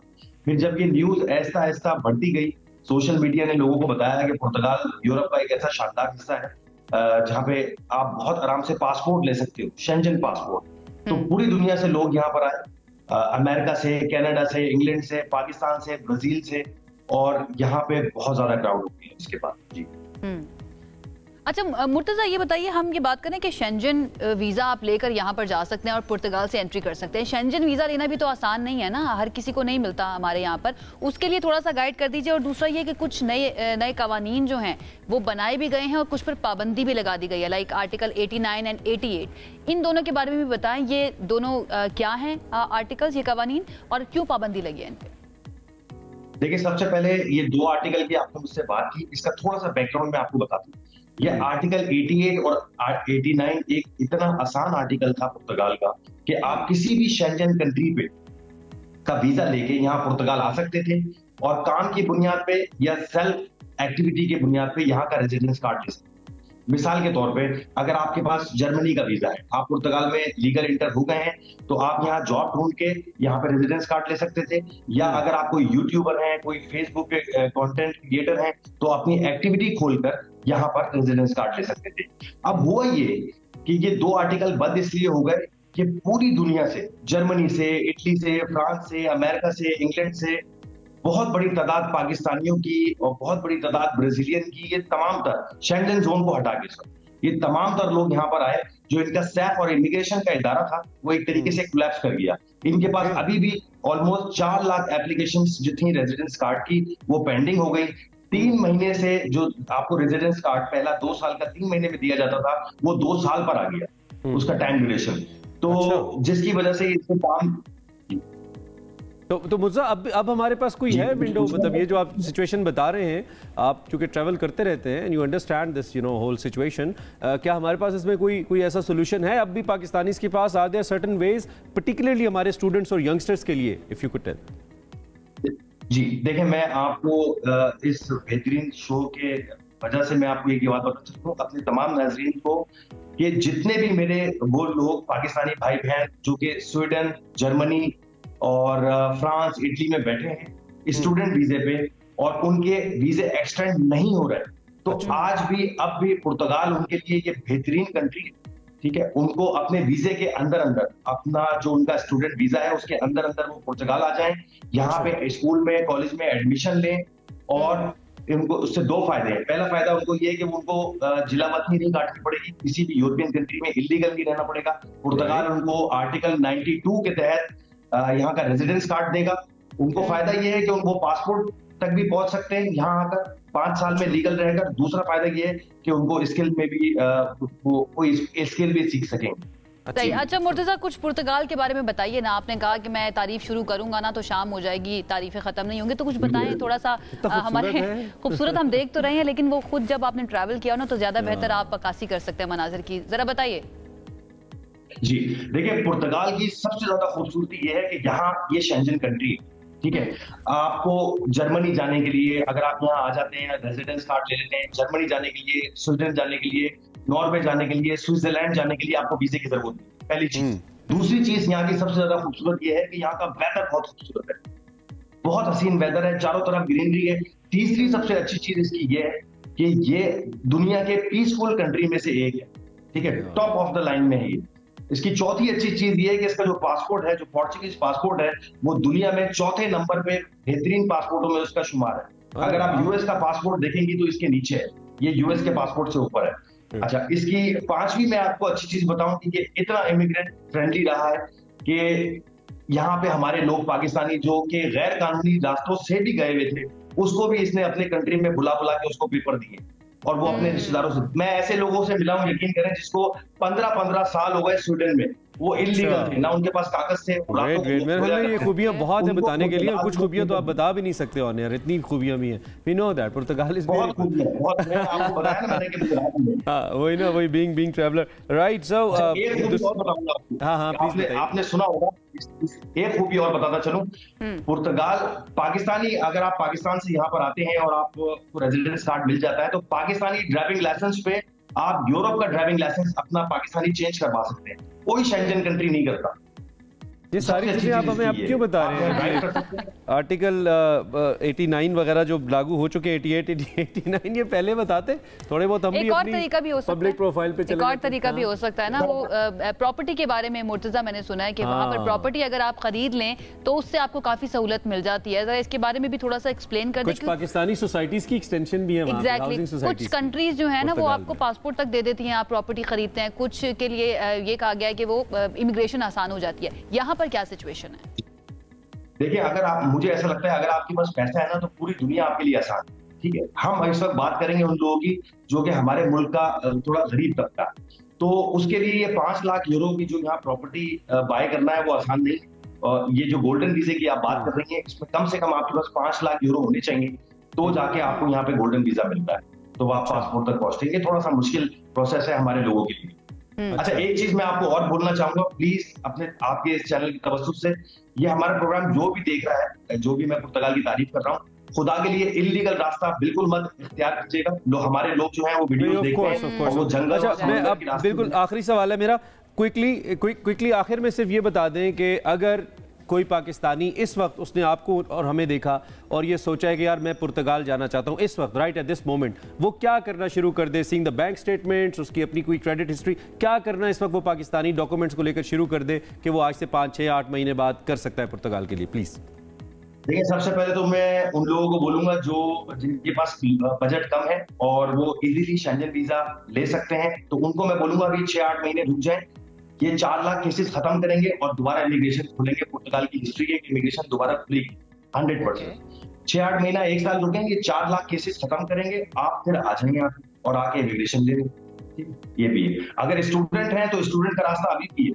अगर आप थोड़े पढ़े लिखे हैं तो उसका रास्ता अभी भी है। आप D7 वीजा यहाँ पे ले सकते हैं जो कि रिटायरमेंट पैसिव इनकम वीजा है।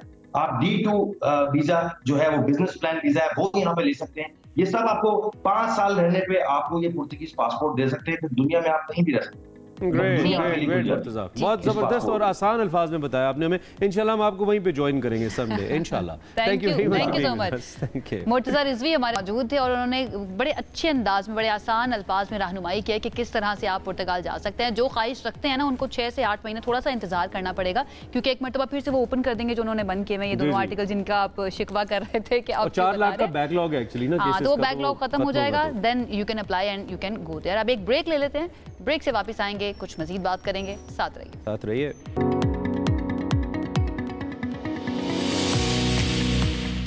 जी, सुबह से आगे में कहेंगे आपको एक मर्तबा फिर से खुशामदीद। बात कर लेते हैं हमारी एक क्या कहना चाहिए फ्लैगशिप एग्जीबिशन है आइडियाज़, और आइडियाज़ 2024 का इनेकाद होने जा रहा है। 55 से ज़्यादा ममालिक शरीक हैं। मैं किन को बता रहा हूँ? मैं इनको बता रहा हूँ जो खुद ये देख के आई हैं, उसको कवर करके आई हैं। हमारी कोशिश होती है ना, हम डिफरेंट एस्पेक्ट्स आपके सामने लेकर आएँ। आइडियाज़ हमारे दिल के इतने करीब है इस सारी सूरत हाल को देखते हुए कि हम आइडियाज़ के अंदर जितनी भी चीज़ें लेके आता है ना पाकिस्तान, इतनी इनोवेटिव होती हैं, हमें बड़ा अच्छा लगता है। तो आयशा बेसिकली इसका एक ओवरव्यू हमारे सामने रख रही हैं आइडियाज़ के हवाले से कि कराची के अंदर होने वाली इस नुमाइश में जिसका आगाज़ कल से हो रहा है, इसमें क्या क्या पाकिस्तान प्रेजेंट कर रहा है और दुनिया के 55 ममालिक इसमें क्या क्या चीज़ें सामने लेकर आ रहे हैं। बड़ी इंपॉर्टेंट डिस्कशन है। So since she was there, तो हमें वो पैकेज दिखा दें हम लोग। पैकेज देख लेते हैं डायरेक्ट। देखिए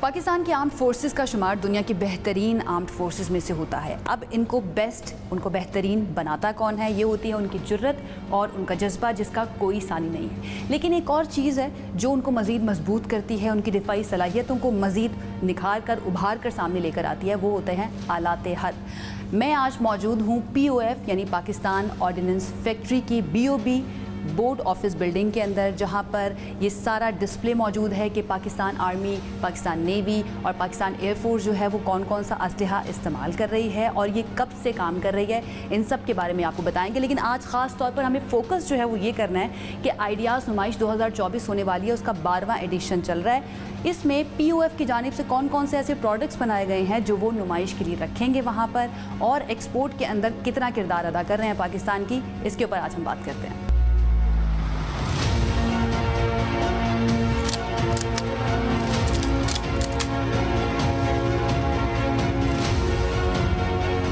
जी, तो हमने जानना है इसके बारे में कि पाकिस्तान ऑर्डिनेंस फैक्ट्री जो है, यहाँ पर कौन कौन से आलाते हर्ब बनाए जा रहे हैं, कौन कौन से ऐसे प्रोडक्ट्स हैं जो कि आइडियाज़ नुमाइश 2024 में पेश करने जा रही है POF। उसके लिए हमारे साथ आज मौजूद हैं POF के MPC गौहर कमाल अयूब साहब। सर, बहुत शुक्रिया अपना वक्त देने के लिए। बताइएगा सर, आइडियाज़ नुमाइश जो होने जा रही है, 12th एडिशन होने जा रहा है, इसमें POF की कौन कौन सी प्रोडक्ट्स हैं जो इस साल नुमाइश के लिए पेश की जाएंगी? इस दफ़ा हम तकरीबन 10 के करीब नई प्रोडक्ट्स जो हैं तो वहाँ पे डिस्प्ले करने जा रहे हैं, जिसमें हमने टैंक एमुनिशन में एक हमने अच्छी इम्प्रूवमेंट की है और जो उसकी किलिंग एबिलिटीज़ हैं वो इम्प्रूव की हैं, वो हम डिस्प्ले करेंगे। एंटी एयरक्राफ्ट एमुनिशन है 35 मिलीमीटर का, वो हम डिस्प्ले करने जा रहे हैं। सही। इसके साथ साथ हमने रिसर्च साइट पे भी इम्प्रूवमेंट्स की हैं, अपने सेटअप्स को इम्प्रूव किया है, और उसमें आईडेप्रो के नाम पे हमने एक सेटअप बनाया है जिसमें अब हम लेटेस्ट टेक्नोलॉजीज़ और कंप्यूटर एडेड सिमुलेशंस के साथ हम लेके चल रहे हैं। व्हाट डू यू थिंक कि सबसे बड़ी अचीवमेंट जो है POF की वो क्या रही है? सबसे बड़ी अचीवमेंट तो यही है कि जितनी भी पाकिस्तान की हमारी फ़ौज हैं, चाहे एयरफोर्स है, आर्मी है, नेवी है, उन सब की ज़रूरियात हम लोकली पूरी कर रहे हैं हालत जंग या अमन की सूरत में, और हम एक रिलायबल सोर्स हैं पाकिस्तान की तमाम मुसल्लह अफवाज के लिए, और उनकी जो असलहे की ज़रूरियात हैं वो पूरी की जा रही हैं। तकरीबन 40 ममालिक हैं दुनिया के जिनको हमने एक्सपोर्ट किया है। मिडल ईस्ट हमारा सबसे बड़ा क्लाइंट रहा है। दूसरा जो हम एक्सपोर्ट करते हैं तो वो in terms of foreign currency Pakistan में वो पैसा आता है, और वो पाकिस्तान की मईशत के लिए बेहतर एक एंगल है जिसके ऊपर POF बहुत अच्छा कंट्रीब्यूशन। सही, thank you so much Gohar sahab अपना वक्त देने के लिए। ये थे गौहर कमाल अयूब साहब, MPC हैं POF के। इन्होंने बताया कि किस तरह से POF जो है वो अहम किरदार अदा कर रही है पाकिस्तान की आर्म्ड फोर्सेस के लिए। पाकिस्तान की आर्म्ड फोर्सेस को मज़ीद मजबूत करने के लिए अगर मैं ये कहूँ तो ये ज़्यादा बेहतर होगा। मेरे साथ इस वक्त मौजूद हैं POF के technical staff officer Uzair Khan. 10 साल से ये मुंसलिक हैं POF के साथ, तो इनसे बेहतर और कौन बता सकता है कि यहाँ पर क्या क्या बनता है और आइडियाज़ में जो जा रही है POF अपने प्रोडक्ट्स लेके, कौन कौन सी प्रोडक्ट्स लेके जा रही है। बहुत शुक्रिया उज़ैर साहब। बताइएगा ज़रा सबसे पहले तो POF के बारे में, यहाँ पर कौन कौन से आलात बनाए जाते हैं? जी, पाकिस्तान ऑर्डिनेंस फैक्ट्रीज़ जो है एक स्टेट ओन डिफेंस इंडस्ट्री है जो कि मिनिस्ट्री ऑफ डिफेंस प्रोडक्शन के अंडर काम करती है। यहाँ पे 14 डिफेंस प्रोडक्शन की फैक्ट्रीज़ हैं और हम कन्वेंशनल आर्म्स एंड एमुनेशन के अंदर राइफल से लेके डिफरेंट एमुनेशन और यूनिफॉर्म्स तक यहाँ पे बना रहे हैं। आइडियाज़ के हवाले से बात करें तो आइडियाज़, क्योंकि आपको पता है कि पाकिस्तान का सबसे बड़ा डिफेंस एग्जीबिशन है और इसकी अहमियत हमारे लिए इसलिए भी ज़्यादा होती है कि हमारी अपॉर्चुनिटी प्रोवाइड करता है कि हम अपने प्रोडक्ट्स को यहाँ पे लॉन्च कर सकें, अपने प्रोडक्ट्स को डिमॉन्स्ट्रेट कर सकें। आइडियाज़ के अंदर बेसिकली हम 3 चीज़ों के ऊपर फोकस कर रहे हैं। सबसे पहली तो बात यह है कि जो नई प्रोडक्ट्स हम लॉन्च करने जा रहे हैं, जिसके अंदर मैं डिटेल्स में बात करूँ तो 1 to 5 EP enhance penetration round है जो टैंक के अंदर यूज़ होता है। और आपको ये जानकर खुशी होगी कि पाकिस्तान उन 5 ममालिक में अब शामिल हो गया है जो कि इनहांस पेनिट्रेशन राउंड्स बनाने की काबिलियत रखते हैं। आइडियाज़ जो बेसिकली जो पूरा डिफेंस यहाँ पे कह लें कि पूरा एक कैनवस है यहाँ पे, उसकी अल्टीमेटली उसकी एग्जीबिशन है। तो आप आइडियाज़ में जाके देख सकते हैं कि पाकिस्तान की कैपेबिलिटी क्या है। तो ये उस पूरी जो यहाँ पे डिफेंस ऑर्गेनाइजेशन हैं जिसमें ना सिर्फ POF है बल्कि PAC कामरा है, HIT है और छोटे छोटे इदारे हैं, प्राइवेट इंडस्ट्रीज़ हैं, वो पूरा जो एक गुलदस्ता बनता है ये उसकी एक रिप्रेजेंटेशन होती है। हम एक एमुनेशन प्रोड्यूसर सेटअप है, डिफेंस इंडस्ट्री है, तो बेसिकली हम एमुनेशन उन्हीं कंट्रीज़ को सप्लाई कर सकेंगे जिनके पास वो इक्विपमेंट्स होंगे। तो इसमें एक लिमिटेड फैक्टर ही होता है। जब मतलब जैसे एक्सपोर्ट की बात की जाती है तो जैसे लोग समझते हैं कि शायद हम पूरी दुनिया ही हमारी मार्केट है, हमारी मार्केट के अंदर एक लिमिटिंग फैक्टर आ जाता है। तो हमारी मार्केट यानी बहुत वसी है और जहाँ भी हमें मौका मिला है अपने प्रोडक्ट्स को एक्सपोर्ट करने का, हमने उस अपॉर्चुनिटी को यूटिलाइज़ किया है। उज़ैर साहब थैंक यू सो मच, आपने बड़ी अच्छी इंसाइट जो है POF के बारे में वो हमारे साथ शेयर की। पिछले 10 साल से ये POF के साथ जुड़े हुए हैं और जो प्रोडक्ट्स जो हैं वो पेश की जा रही हैं आइडियाज़ नुमाइश 2024 के अंदर, उसके बारे में भी उन्होंने बताया। इसके अलावा हमने आपको विज़िट भी करवाई, फैक्ट्रीज़ तो हम विज़िट नहीं करवा सके, लेकिन ये जो BOB बोर्ड ऑफिस बिल्डिंग थी, यहाँ पर जो भी डिस्प्ले है वो हमने आपको दिखाया। आई एम श्योर आपको ज़रूर पसंद आया होगा।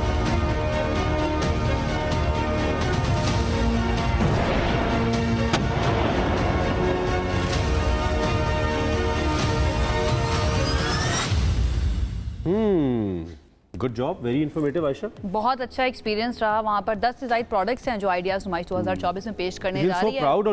Exactly. कल से ये जी नुमाइश शुरू होने जा रही है। आप भी अगर चाहते हैं कराची में मौजूद हैं तो कराची एक्सपो सेंटर में इस नुमाइश का आगाज होने जा रहा है। यू कैन गो एंड लग रहे अच्छे बड़े बड़े ऑर्डर्स आए हमारे पास, हम एक्सपोर्ट करें चीज़ें, बहुत ज़बरदस्त है। अच्छा जी, आपको आगाह रखेंगे, बताते रहेंगे इंशाल्लाह। क्विकली एक और चैलेंज जो पाकिस्तान को दरपेश है, खासतौर पर पंजाब को, इस पर हमने एक और इंटरेक्शन करने का फैसला किया। वो स्मोग है, पंजाब में शदीद है, बारिश से कुछ कमी ज़रूर वाक़ हुई है, लेकिन इंतजामिया के लिए अब भी हालात पर काबू पाना एक बड़ा चैलेंज है और अब भी ये कोशिश जारी है कि मसनूई बारिश बरसा दी जाए। कुछ हेल्थ इमरजेंसी भी नाफिज की गई 24 नवंबर तक लाहौर, मुल्तान वगैरह के इलाकों में। तो हमने कहा कि एक मोस्ट पर्टिनेंट शख्सियत हमारे साथ मौजूद है, तो उनसे जरा बात कर लें, क्विकली उनसे पूछ लें कि क्या सूरत है, उनसे जान लेते हैं। हम इस वक्त सेक्रेटरी एनवायरनमेंट पंजाब राजा जहांगीर आवान साहब मौजूद हैं, उनसे इस बारे में बात करते हैं।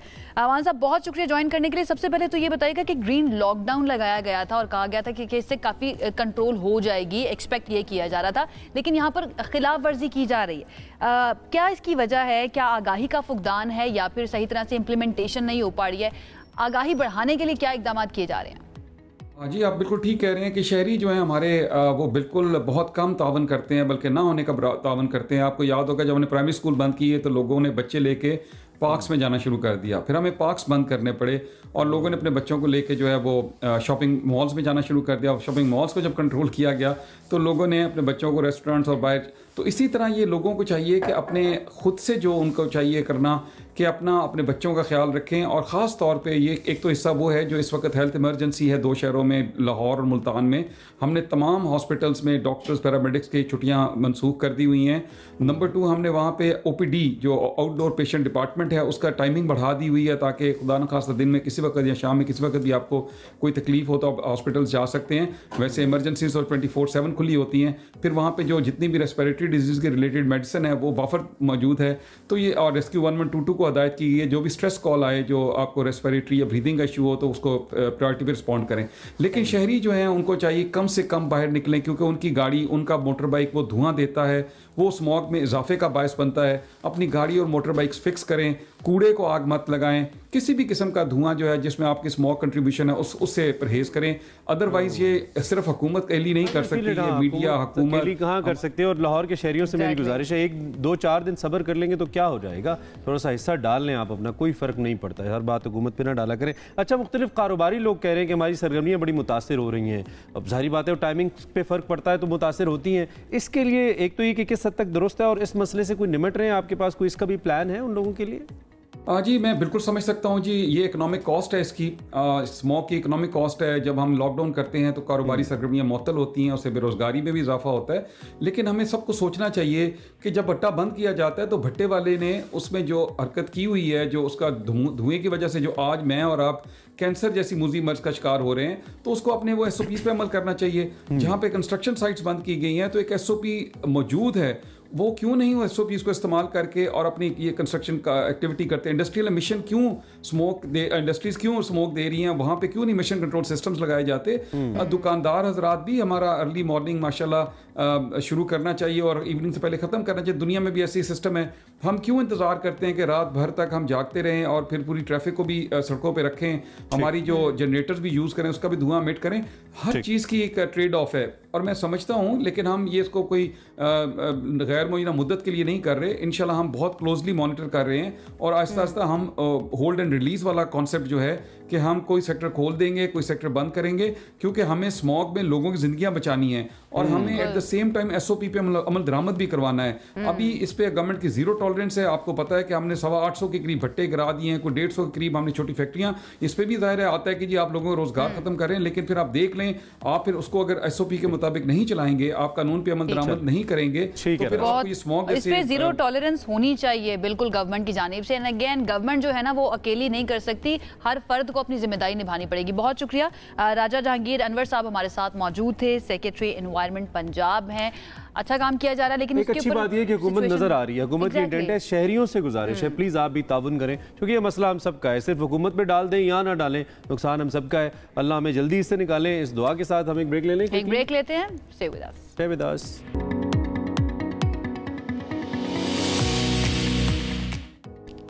Welcome back once again. Pakistan में मुसलसल स्लो इंटरनेट और VPNs की रजिस्ट्रेशन का जो मामला है वो ज़ेर बहस है और इसमें एक नया मोड़ उस वक्त आया आयशा जब बहुत सारे ख़ासतौर पे पाकिस्तान टेलीकम्युनिकेशन अथॉरिटी जो है PTA है, उसने अपने एक बयान में कहा कि जो गैर रजिस्टर्ड VPNs हैं ना, ये दहशत गर्दों को अपनी शनाख्त छुपाने और फौज मवाद तक रसाई के लिए इनका इस्तेमाल हो रहा है। हमने इस पर एक स्टोरी भी की थी, आपको याद होगा लास्ट वीक।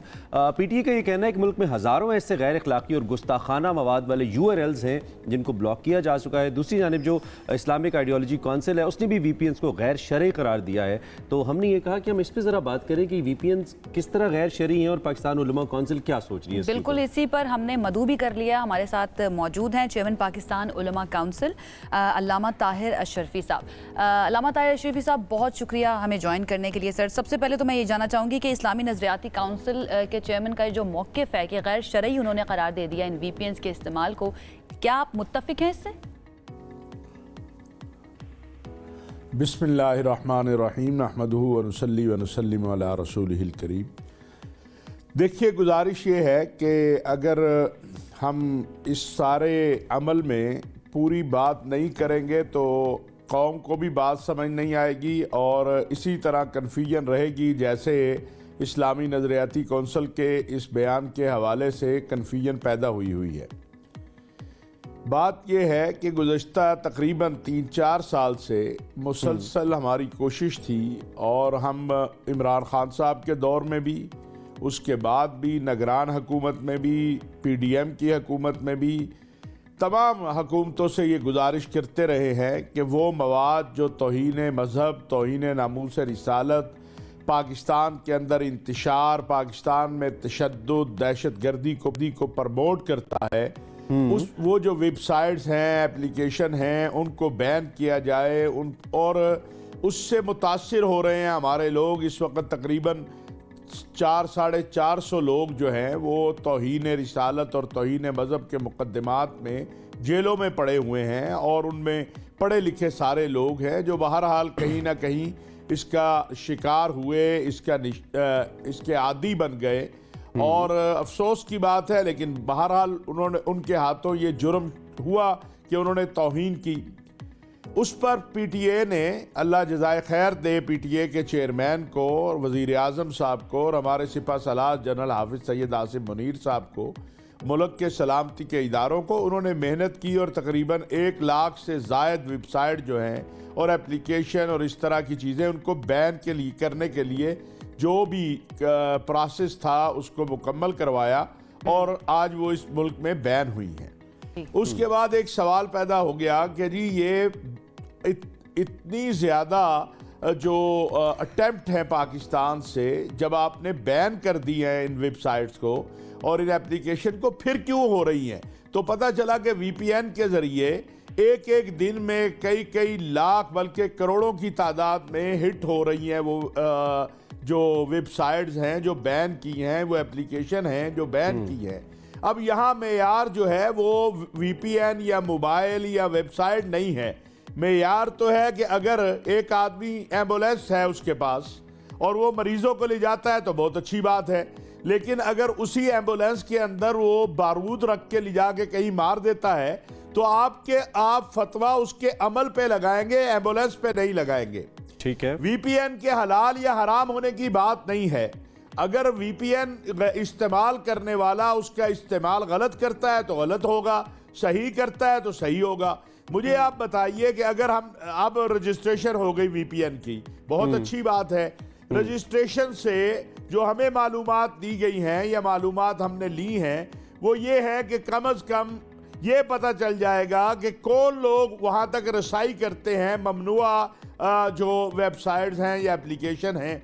लेकिन अगर कोई आदमी रजिस्टर्ड करके वीपीएन जो है वो फहाशी उरियानी या तौहीन वाली वेबसाइट को प्रमोट करता है या देखता है या उनको आगे फैलाता है तो क्या जायज़ हो जाएगा? वो भी नाजायज़ होगा। मसला वीपीएन के जायज़ नाजायज़ या शरी या गैर शरी होने का नहीं है, मसला तो उस अमल का है जो हो रहा है और उसको रोकने का है।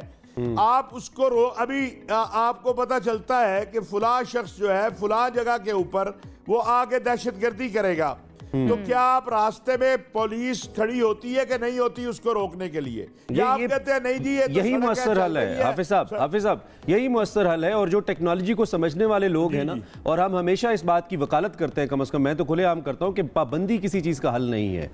टेक्नोलॉजी के अंदर ऐसी चीजें मौजूद हैं जिसके जरिए उसको फिल्टर आउट किया जा सकता है, और आपका भी मौक़िफ़ तकरीबन यही है। तो फिर ये बताइए, आप बड़ी मुअस्सर आवाज़ है और जिन 3 आम शख्सियात का नाम आपने लिया, आप उनके भी बड़े करीब हैं, फैसला साजी में भी आपकी राय बड़ी अहमियत की हामिल है।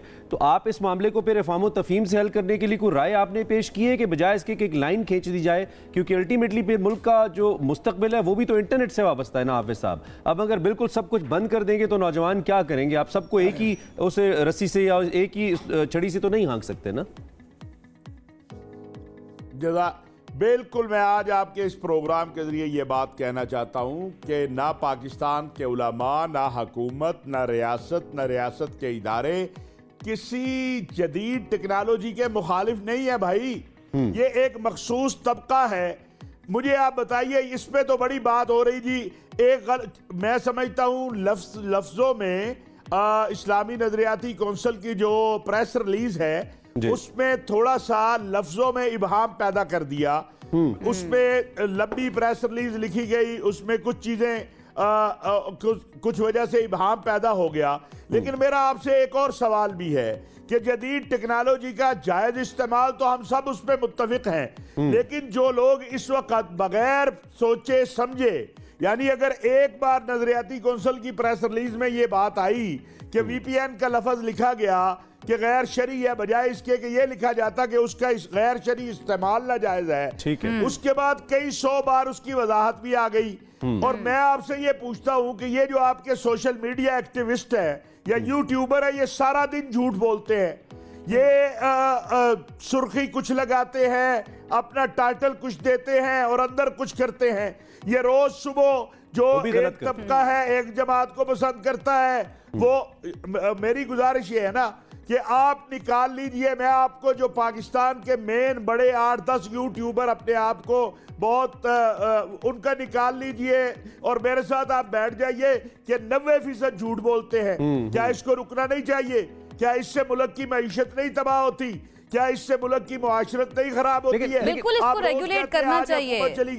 आज फलाना ये हो गया, वो तो रियासती रेडार के अंडर है ना, वो तो 8-10 को अगर मैं जानता हूँ आप जानते हैं तो रियासत भी जानती है ना, वो तो रेडार के अंदर है, उनको गलत करें तो बिल्कुल पकड़े अगर वो कुछ गलत कह मेरे जी हाफिज साहब जी। मेरे भाई हमारा रियासत से मेरा एक जुमला कहना चाहता हूँ, हमारा ना VPN से कोई लड़ाई है, ना हमारी कोई इंटरनेट से कोई लड़ाई है, ये जदीद ज़राए अबलाग हैं। आपने डाउनलोड किया हुआ है मौलाना VPN? पाकिस्तान उलमा हाफिज साहब आपने किया हुआ है डाउनलोड VPN में से यूज के लिए, इस्तेमाल के लिए, एक्स वगैरह देखने के लिए? बिल्कुल, देखिए बिल्कुल मैं ये नहीं कहूँगा मैंने नहीं किया हुआ, और हमने रजिस्ट्रेशन भी उसके लिए जो है वो कर ली है। तो अब आप बताइए मुझे क्या खौफ है? अगर मैं जायज़ काम कर रहा हूँ, मेरा एक सवाल है कि अगर मुझे जायज़ काम करना है तो मुझे PTA के साथ VPN रजिस्ट्रेशन कराने में क्या मसला दरपेश है? मुझे आप बता दीजिए। सही। मुझे ये समझ नहीं आती कि आप कहते हैं अल्लामा ताहिर साहब, वक्त हमारे पास कम है, मैं सिर्फ ये चाहूंगी कि आप ये बता दीजिए कि नौजवानों, चलें कर लीजिए कंप्लीट। मुझे 1 मिनट में वजाहत जो है, एक तो पहली बात ये है कि VPN शरी या गैर शरी ये कोई बहस नहीं है, उसके अमल के ऊपर शरीयत का फतवा आता है। अगर कोई VPN लगा के तिलावत सुन रहा होगा तो आप उसे क्या कहेंगे? आप उसे कहेंगे ये दुरुस्त कर रहा है, या कोई इस्लामिक डॉक्यूमेंट्री देख रहा है। बिल्कुल ठीक है। दो चीजें, एक शरीयत आ गई, एक कानून आ गया। आपके मुल्क में VPN बैन कर दिया, तो अगर आप उसको बैन किए हुए अमल को आप करेंगे तो वो गैर कानूनी होगा। लिहाजा जाइए, जाके रजिस्ट्रेशन कराइए, जो कानूनी तरीकाकार है वो इख्तियार कीजिए, जो शरई तरीकाकार है वो तो ये है कि उसके इस्तेमाल पे हुक्म लगेगा, जो जायज करेगा वो जायज होगा, जो नाजायज होगा वो नाजायज होगा। बस ठीक है। अल्लामा ताहिर साहब सिर्फ ये बता दीजिए आखिर में 30 सेकंड्स हमारे पास, कि नौजवानों में इंटरनेट के मुस्बत इस्तेमाल को तरगीब देने के लिए क्या तजावीज़ जो हैं वो हो सकती हैं? आपकी क्या तजावीज़ होंगी? मैं समझता हूं हमारे नौजवानों को IT के अंदर भरपूर अंदाज में मेहनत करनी चाहिए। आज दुनिया इस्लाम सिर्फ पाकिस्तान नहीं, पूरी दुनिया इस्लाम IT में बहुत पीछे है। एक छोटा सा मुल्क है इसराइल, उसकी कंपनियां IT की पूरे आलम इस्लाम से ज्यादा है, लेकिन उसके जो मुज़र असरात, हर चीज़ के अच्छे असरात भी होते हैं, मुज़र असरात भी होते हैं। उससे बचने के लिए भी हमें अपने नौजवानों को बचाने के लिए उसके लिए भी कोशिश करनी चाहिए। वैसे मौलाना हमारी इस्लामिक आइडियोलॉजी काउंसिल में कोई IT एक्सपर्ट्स भी हैं जो कि इस्लामिक नुक्ता नज़र से भी तालीमी याफ्ता और IT एक्सपर्ट्स भी हैं। वक्त की ज़रूरत है, दुनिया के सब लोग इनकॉर्पोरेट करें IT एक्सपर्ट्स को। और रिलीजन तो जाहिर बात है, हमारा इस्लाम तो हर चीज़ की वकालत करता है, मुकम्मल ज़ाब्ता हयात है। आइडियोलॉजी काउंसिल में कोई IT एक्सपर्ट्स हैं नहीं, तो आप वकालत करते हैं कि होने चाहिए? मैं समझता हूँ इस्लामी नजरियाती कौंसल में रिसर्च विंग है, उसमें IT एक्सपर्ट आने चाहिए। देखिए, जदीद टेक्नोलॉजी से इनकार करना हकीकत से इनकार करना है, लेकिन जदीद टेक्नोलॉजी का मैं फिर वही कहूंगा, उसका सही इस्तेमाल प्रमोट होना चाहिए, गलत इस्तेमाल खत्म होना चाहिए। बस इसके ऊपर तो मेरा नहीं ख्याल इतना हंगामा बरपा होना चाहिए। नहीं ठीक कह रहे हैं आप। आपने कहा कि वजाहत आ गई, और दूसरी बात ड्राफ्ट किया गया था प्रेस रिलीज, उसको भी अगर एक दफा रिविजिट कर लिया जाता, लेकिन जब वजाहत कर दी मेरे ख्याल में तो फिर खामखा हर चीज पे तनकीद करना दुरुस्त नहीं है। उन्होंने कहा कि इसके इस्तेमाल के ऊपर क्वेश्चन है, VPN इटसेल्फ उसको गैर शरई नहीं कहा जा सकता। This is very important. हमारे साथ अल्लामा ताहिर अशरफी साहब मौजूद हैं, उनका अच्छा कुछ बोलना चाह रहे हैं जी, कुछ ऐड करना चाह रहे हैं आप ताहिर अशरफी साहब? एक सेकंड जी प्लीज। इस्लामी नजरियाती कौंसिल का मुशावरती इजलास जो है वो बुध को हमने बुलाया है। इंशाअल्लाह उसमें भी ये सारी चीजें डिस्कस होंगी, लेकिन मैं बड़ा वाज़ेह कर दूं कि शरीयत का हुक्म ना VPN के हलाल ना हराम, शरीयत का हुक्म उस अमल पर है। पाकिस्तान का कानून कहता है VPN बैन है, तो उस कानून की पासदारी कीजिए। ठीक है, शुक्रिया आपके वक्त का, शुक्रिया। वक्त बहुत कम है। साथ अल्लामा ताहिर अशरफी साहब मौजूद थे, और यहाँ पर एक ब्रेक ले लेते हैं हम। ब्रेक से वापस आएंगे तो दीगर अहम सेगमेंट्स हमारे पास हैं, उन पर हम बात करेंगे। हमारे साथ रहें। Welcome back. सबसे आगे में कहेंगे आपको एक मरतबा फिर से खुश आमदीद। कहा जाता है कि किसी भी मुल्क का मुस्तकबिल जो है उसकी नौजवान नस्ल होता है और नौजवान नस्ल को अच्छी तालीम देना ये रियासत की जिम्मेदारी है और इस सिलसिले में अब कुछ मज़ीद काम भी हो रहा है। वजारत तालीम इस्लामाबाद जो है उसमें निज़ाम तालीम की बेहतरी के लिए कोशिश है और इस सिलसिले में बड़े इकदाम भी किए जा रहे हैं। इन इकदाम का मकसद जो है वो तालीमी मयार को बुलंद करना भी है, सहूलियात को जदीद खतूत पर उस्तवार करना और तलबा के लिए एक बेहतर तालीमी माहौल फराहम करना है। बिल्कुल हुकूमत ने जो इस्लामाबाद के मुख्तलिफ गवर्नमेंट स्कूल्स हैं और कॉलेजेस हैं, यहाँ पे बुनियादी ढांचे को बेहतर बनाने, निसाब में जिद्दत लाने और असातिज़ा की तरबियत के लिए कई मनसूबे शुरू किए हैं। गवर्नमेंट क्लेम्स कि उसने बहुत सारी रिफॉर्म्स की हैं। इसके अलावा जो डिजिटल एजुकेशन है उसके फ़रोग के लिए गवर्नमेंट ने काम किया है, स्कॉलरशिप्स को बढ़ाया है, तालीम के फ़रोग में हाल रुकावटों को दूर किया है। हुकूमत किस मॉडल के ऊपर काम कर रही है, अब तक किस हद तक इसमें कामयाब रही है, चैलेंजेस क्या है? हमने कहा कि हम गवर्नमेंट के इनिशिएटिव्स को आपके सामने लाते हैं, फिर फैसला डेफिनेटली आपका है, आप किस हद तक उससे मुतमईन है। यानी हमारे साथ इस वक्त मौजूद हैं स्पेशल सेक्रेटरी वजारत तालीम मोहिउद्दीन वानी साहब, जो कि इस मामले को ओबियसली लेकर चल रहे हैं। इससे पहले भी मुख्तलिफ पोलियोज़ के ऊपर अपनी खिदमात सर अंजाम दे चुके हैं। सो बतौर सेक्रेटरी एजुकेशन उनके पास क्या है इस मनसूबे को लेकर और आवाम अब तक इसको कैसे रिस्पॉन्ड करें, सारे मसले पर हमने कहा कि ज़रा बात कर लेते हैं, अलग एक गुफ्तगू कर लेते हैं। तो वानी साहब आज हमारे साथ मौजूद हैं। Good morning, thank you very much आप हमारे साथ मौजूद हैं। आप कैसे, ठीक ठाक हैं? Very kind sir. How was your morning? Morning starts at 8 o'clock in the office. वहाँ से काम स्टार्ट किया है और लोगों को टास्किंग करके पहले 1 घंटे के बाद आपके पास आ गए।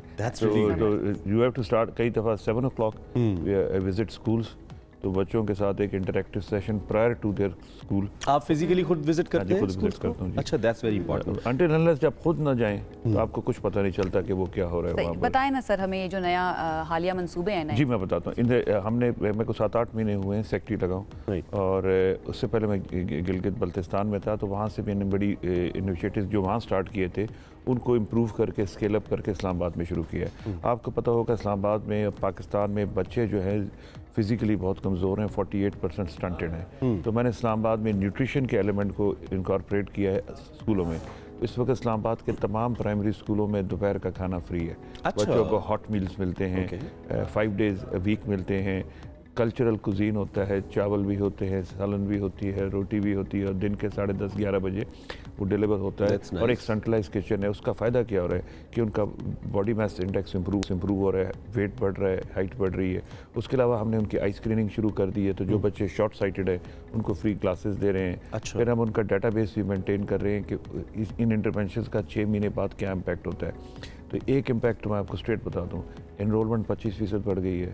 अटेंडेंस स्कूल की 60 से 95 से 98% चली गई है। इतना प्रेशर आया है कि अब हमें इवनिंग शिफ्ट ज़्यादा बढ़ानी पड़ रही है। तो one intervention of health and nutrition का इम्पैक्ट एजुकेशन पे, हेल्थ पे कितना है। So we are already going in 2 shifts? हम गवर्नमेंट स्कूल में 2 शिफ्ट्स पे जा रहे हैं? नॉट ऑल, पर जहाँ रश ज़्यादा हुआ है वहाँ हम 2 शिफ्ट्स पे जा रहे हैं। अच्छा। ताकि एक क्लास के अंदर रश ना हो। लेकिन मैं ओरिजिनली बात कह रहा था कि स्कूल मील्स प्रोग्राम के बगैर पाकिस्तान में आप ना इनरोलमेंट बढ़ा सकते हैं, ना out of school children address कर सकते हैं, ना बच्चों की हेल्थ को इम्प्रूव कर सकते हैं। इसके अलावा बच्चियों के लिए भी हमने एनीमिया फ्री स्कूल्स का प्रोग्राम शुरू किया है, क्योंकि बच्चियों में खून की कमी के यहाँ इंस्टेंसेस होते हैं, तो उनको हाइजीन किट्स भी देंगे। ठीक है। दूसरा, उनको हम डेट्स जो खजूरें हैं उनकी मील में डाल रहे हैं। अच्छा। क्योंकि उसका इम्पैक्ट उनके आयरन कंटेंट पे होता है, जो उनको जो होता है आयरन की कमी का शिकार होते हैं उनको शिकार। तो इसके अलावा हमने स्कूलों में 125 स्कूलों में हेल्थ सेंटर्स बना दिए। इट्स लाइक मिनी डिस्पेंसरीज,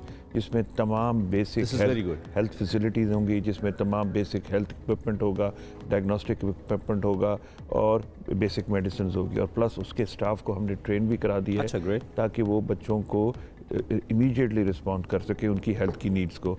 और सेकेंडली हमने उनकी मदर्स को, बच्चों को और बच्चों के बहन भाइयों को भी अलाउ किया है कि वो भी आके इससे बेनिफिट हासिल कर सके। तो ये इस तरह की हेल्थ इंटरवेंशन हमने की है, ताकि स्कूलों। कितने स्कूल्स में अब तक ये आप कर चुके हैं? 200 में 200 स्कूल। आपके उसके 450 रेडियस के अंदर कितने? 450 सरकारी स्कूल है। अच्छा। जो आते हैं। लेकिन ये हेल्थ की इंटरवेंशन मेजॉरिटी हमने प्राइमरी में ज़्यादा की हैं। अच्छा। उसके अलावा सेकेंडरी में भी की हैं। इसके अलावा सर 125 स्कूलों को इंशाल्लाह by and of this year हम सोलराइज कर देंगे। 40 हो चुके हैं, 100 पे हम मजीद करने जा रहे हैं। तो वो सोलराइजेशन का इम्पैक्ट ये होगा कि जो हमारा बिजली का बिल करोड़ों रुपए का हमारे मिनिस्ट्री के और FD के बजट पे आता था वो उस बुक से निकल जाएगा और बच्चों के अंदर भी एक रिन्यूएबल एनर्जी का कॉन्सेप्ट उनके सामने नजर आएगा और कार्बन का फुटप्रिंट भी कम होगा। फिर हमने स्कूलों में स्मार्ट क्लासरूम्स और डिजिटल क्लासरूम्स बनाने शुरू कर दिए हैं। इस वक्त तक अल्हम्दुलिल्लाह हम 50% स्कूलों में डिजिटल क्लासरूम्स ले आए हैं। बड़ी खुशी हो रही है, ये सारी जो चीज़ें आप बता रहे हैं बहुत ही ज़बरदस्त काम किया जा रहा है पूरे पाकिस्तान के अंदर। अगर इस तरह से हो तो हमारा मयार तालीम कितना आगे चला जाए हम उम्मीद ही कर सकते हैं। सर ये जो सारी चीज़ें आप हेल्थ इंटरवेंशन होगी, टेक्नोलॉजी की आप बात कर रहे हैं, इसके साथ साथ बच्चों को जो जो ज़रूरियात हैं उन चीज़ों की आप बात करें, इसका इदराक आपको किस तरह से हुआ? बच्चों से बात करके या फिर दुनिया भर में जो मॉडल्स हमारे सामने होते हैं उनको देख कर? It's a combination of both. Okay, दुनिया भर के मॉडल्स हैं, इंडिया में है, सिंगापुर में है, इवन USA में स्कूल मील्स प्रोग्राम है, एक हाईली डेवलप्ड सोसाइटी है। फिर टेक्नोलॉजी की इंटरवेंशंस का मुझे ज़्यादा पता चला कोविड के दौरान।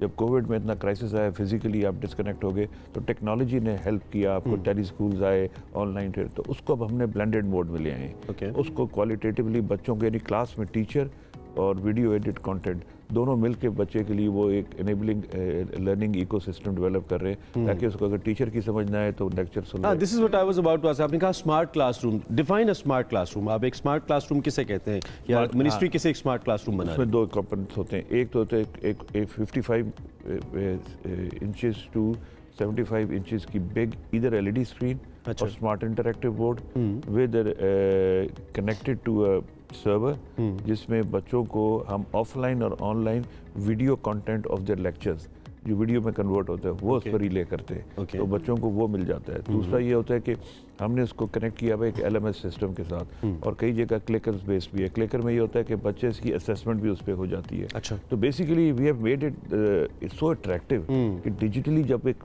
अच्छा बच्चों को तो आप डिजिटल कर रहे हैं। बच्चे हमारे वैसे भी आजकल बड़े डिजिटल हैं, वो गैजेट से वाकिफ हैं। असातिज़ा नहीं है, असातिज़ा हमारी तरह थोड़े से ओल्ड एज या प्रीवियस एज ग्रुप के हैं। उनकी ट्रेनिंग्स के लिए भी कुछ किया उनको भी? वो कैसे, हाउ आर दे डिलीवरिंग? जब तक उनकी ट्रेनिंग नहीं होती ये स्मार्ट क्लासरूम डिप्लॉय नहीं होता।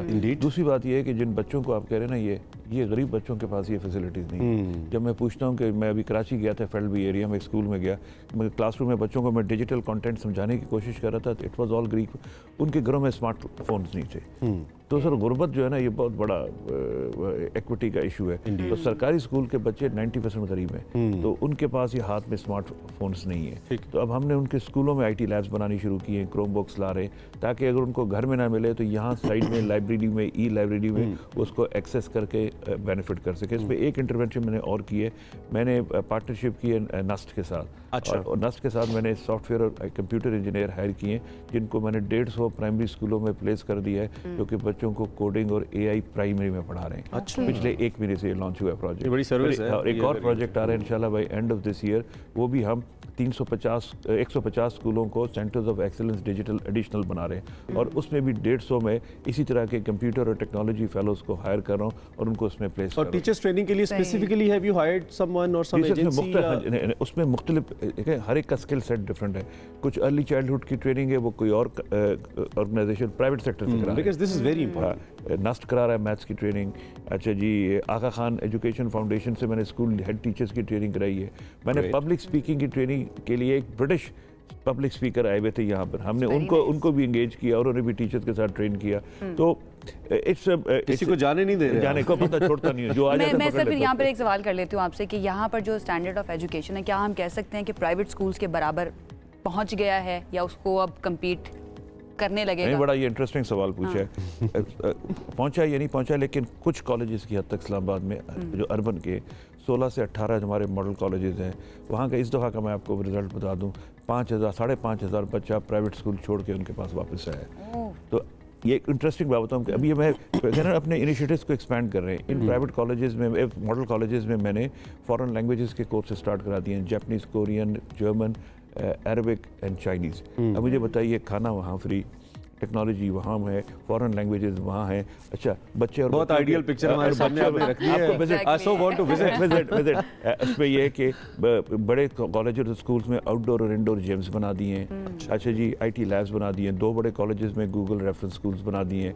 तो हेल्थ डिस्पेंसरीज बना दी हैं, रोबोटिक्स लैब बन रही है इंशाल्लाह अगले। आई सो वांट कि फेडरल इसमें लीड करे। फेडरल का रोल भी ऐसा ही है क्योंकि प्रोविंशियल सब्जेक्ट है जो एजुकेशन 18वीं तरमीम के बाद। तो अगर वफाक में ऐसी अच्छी तब्दीलियां हो रही हैं एज सेक्रेटरी साहब सेड, बाकी मैंने कहा फेडरल और would definitely like to visit sometimes ताकि हम खुद भी देखें। अल्लाह करे ऐसा हो, हर चीज़ में तनकीद तो नहीं करें, कुछ अच्छा हो रहा है तो उसको अप्रिशिएट करना है। आपको कुछ स्कूलों में ले जाऊंगा जहाँ आप जैसे नौजवान बच्चे बच्चियाँ इस तरह की स्टूडियो में पॉडकास्ट रूम चला रहे हैं। अरे वाह, आप सर अब तो आना बनता है। Confident boys and girls you will love to और इंटरव्यूज कर रहे हैं। उस दिन गवर्नर पंजाब का इंटरव्यू किया। Sir thank you so much, आपके वक्त का बड़ा अच्छा लगा, बड़ा अच्छा काम करें। आई होप पाकिस्तान के अंदर भी, पूरे पाकिस्तान के अंदर इसी तरह से इनिशिएटिव्स लिए जाएं क्योंकि फेस ऑफ गवर्नमेंट एजुकेशन जो है वो चेंज कर रहे हैं वानी साहब। वक्त जो है हमारे पास खत्म हो गया, अदरवाइज और भी बड़े क्वेश्चंस थे जो हम कर सकते हैं। एग्जैक्टली ऐसे ही हो।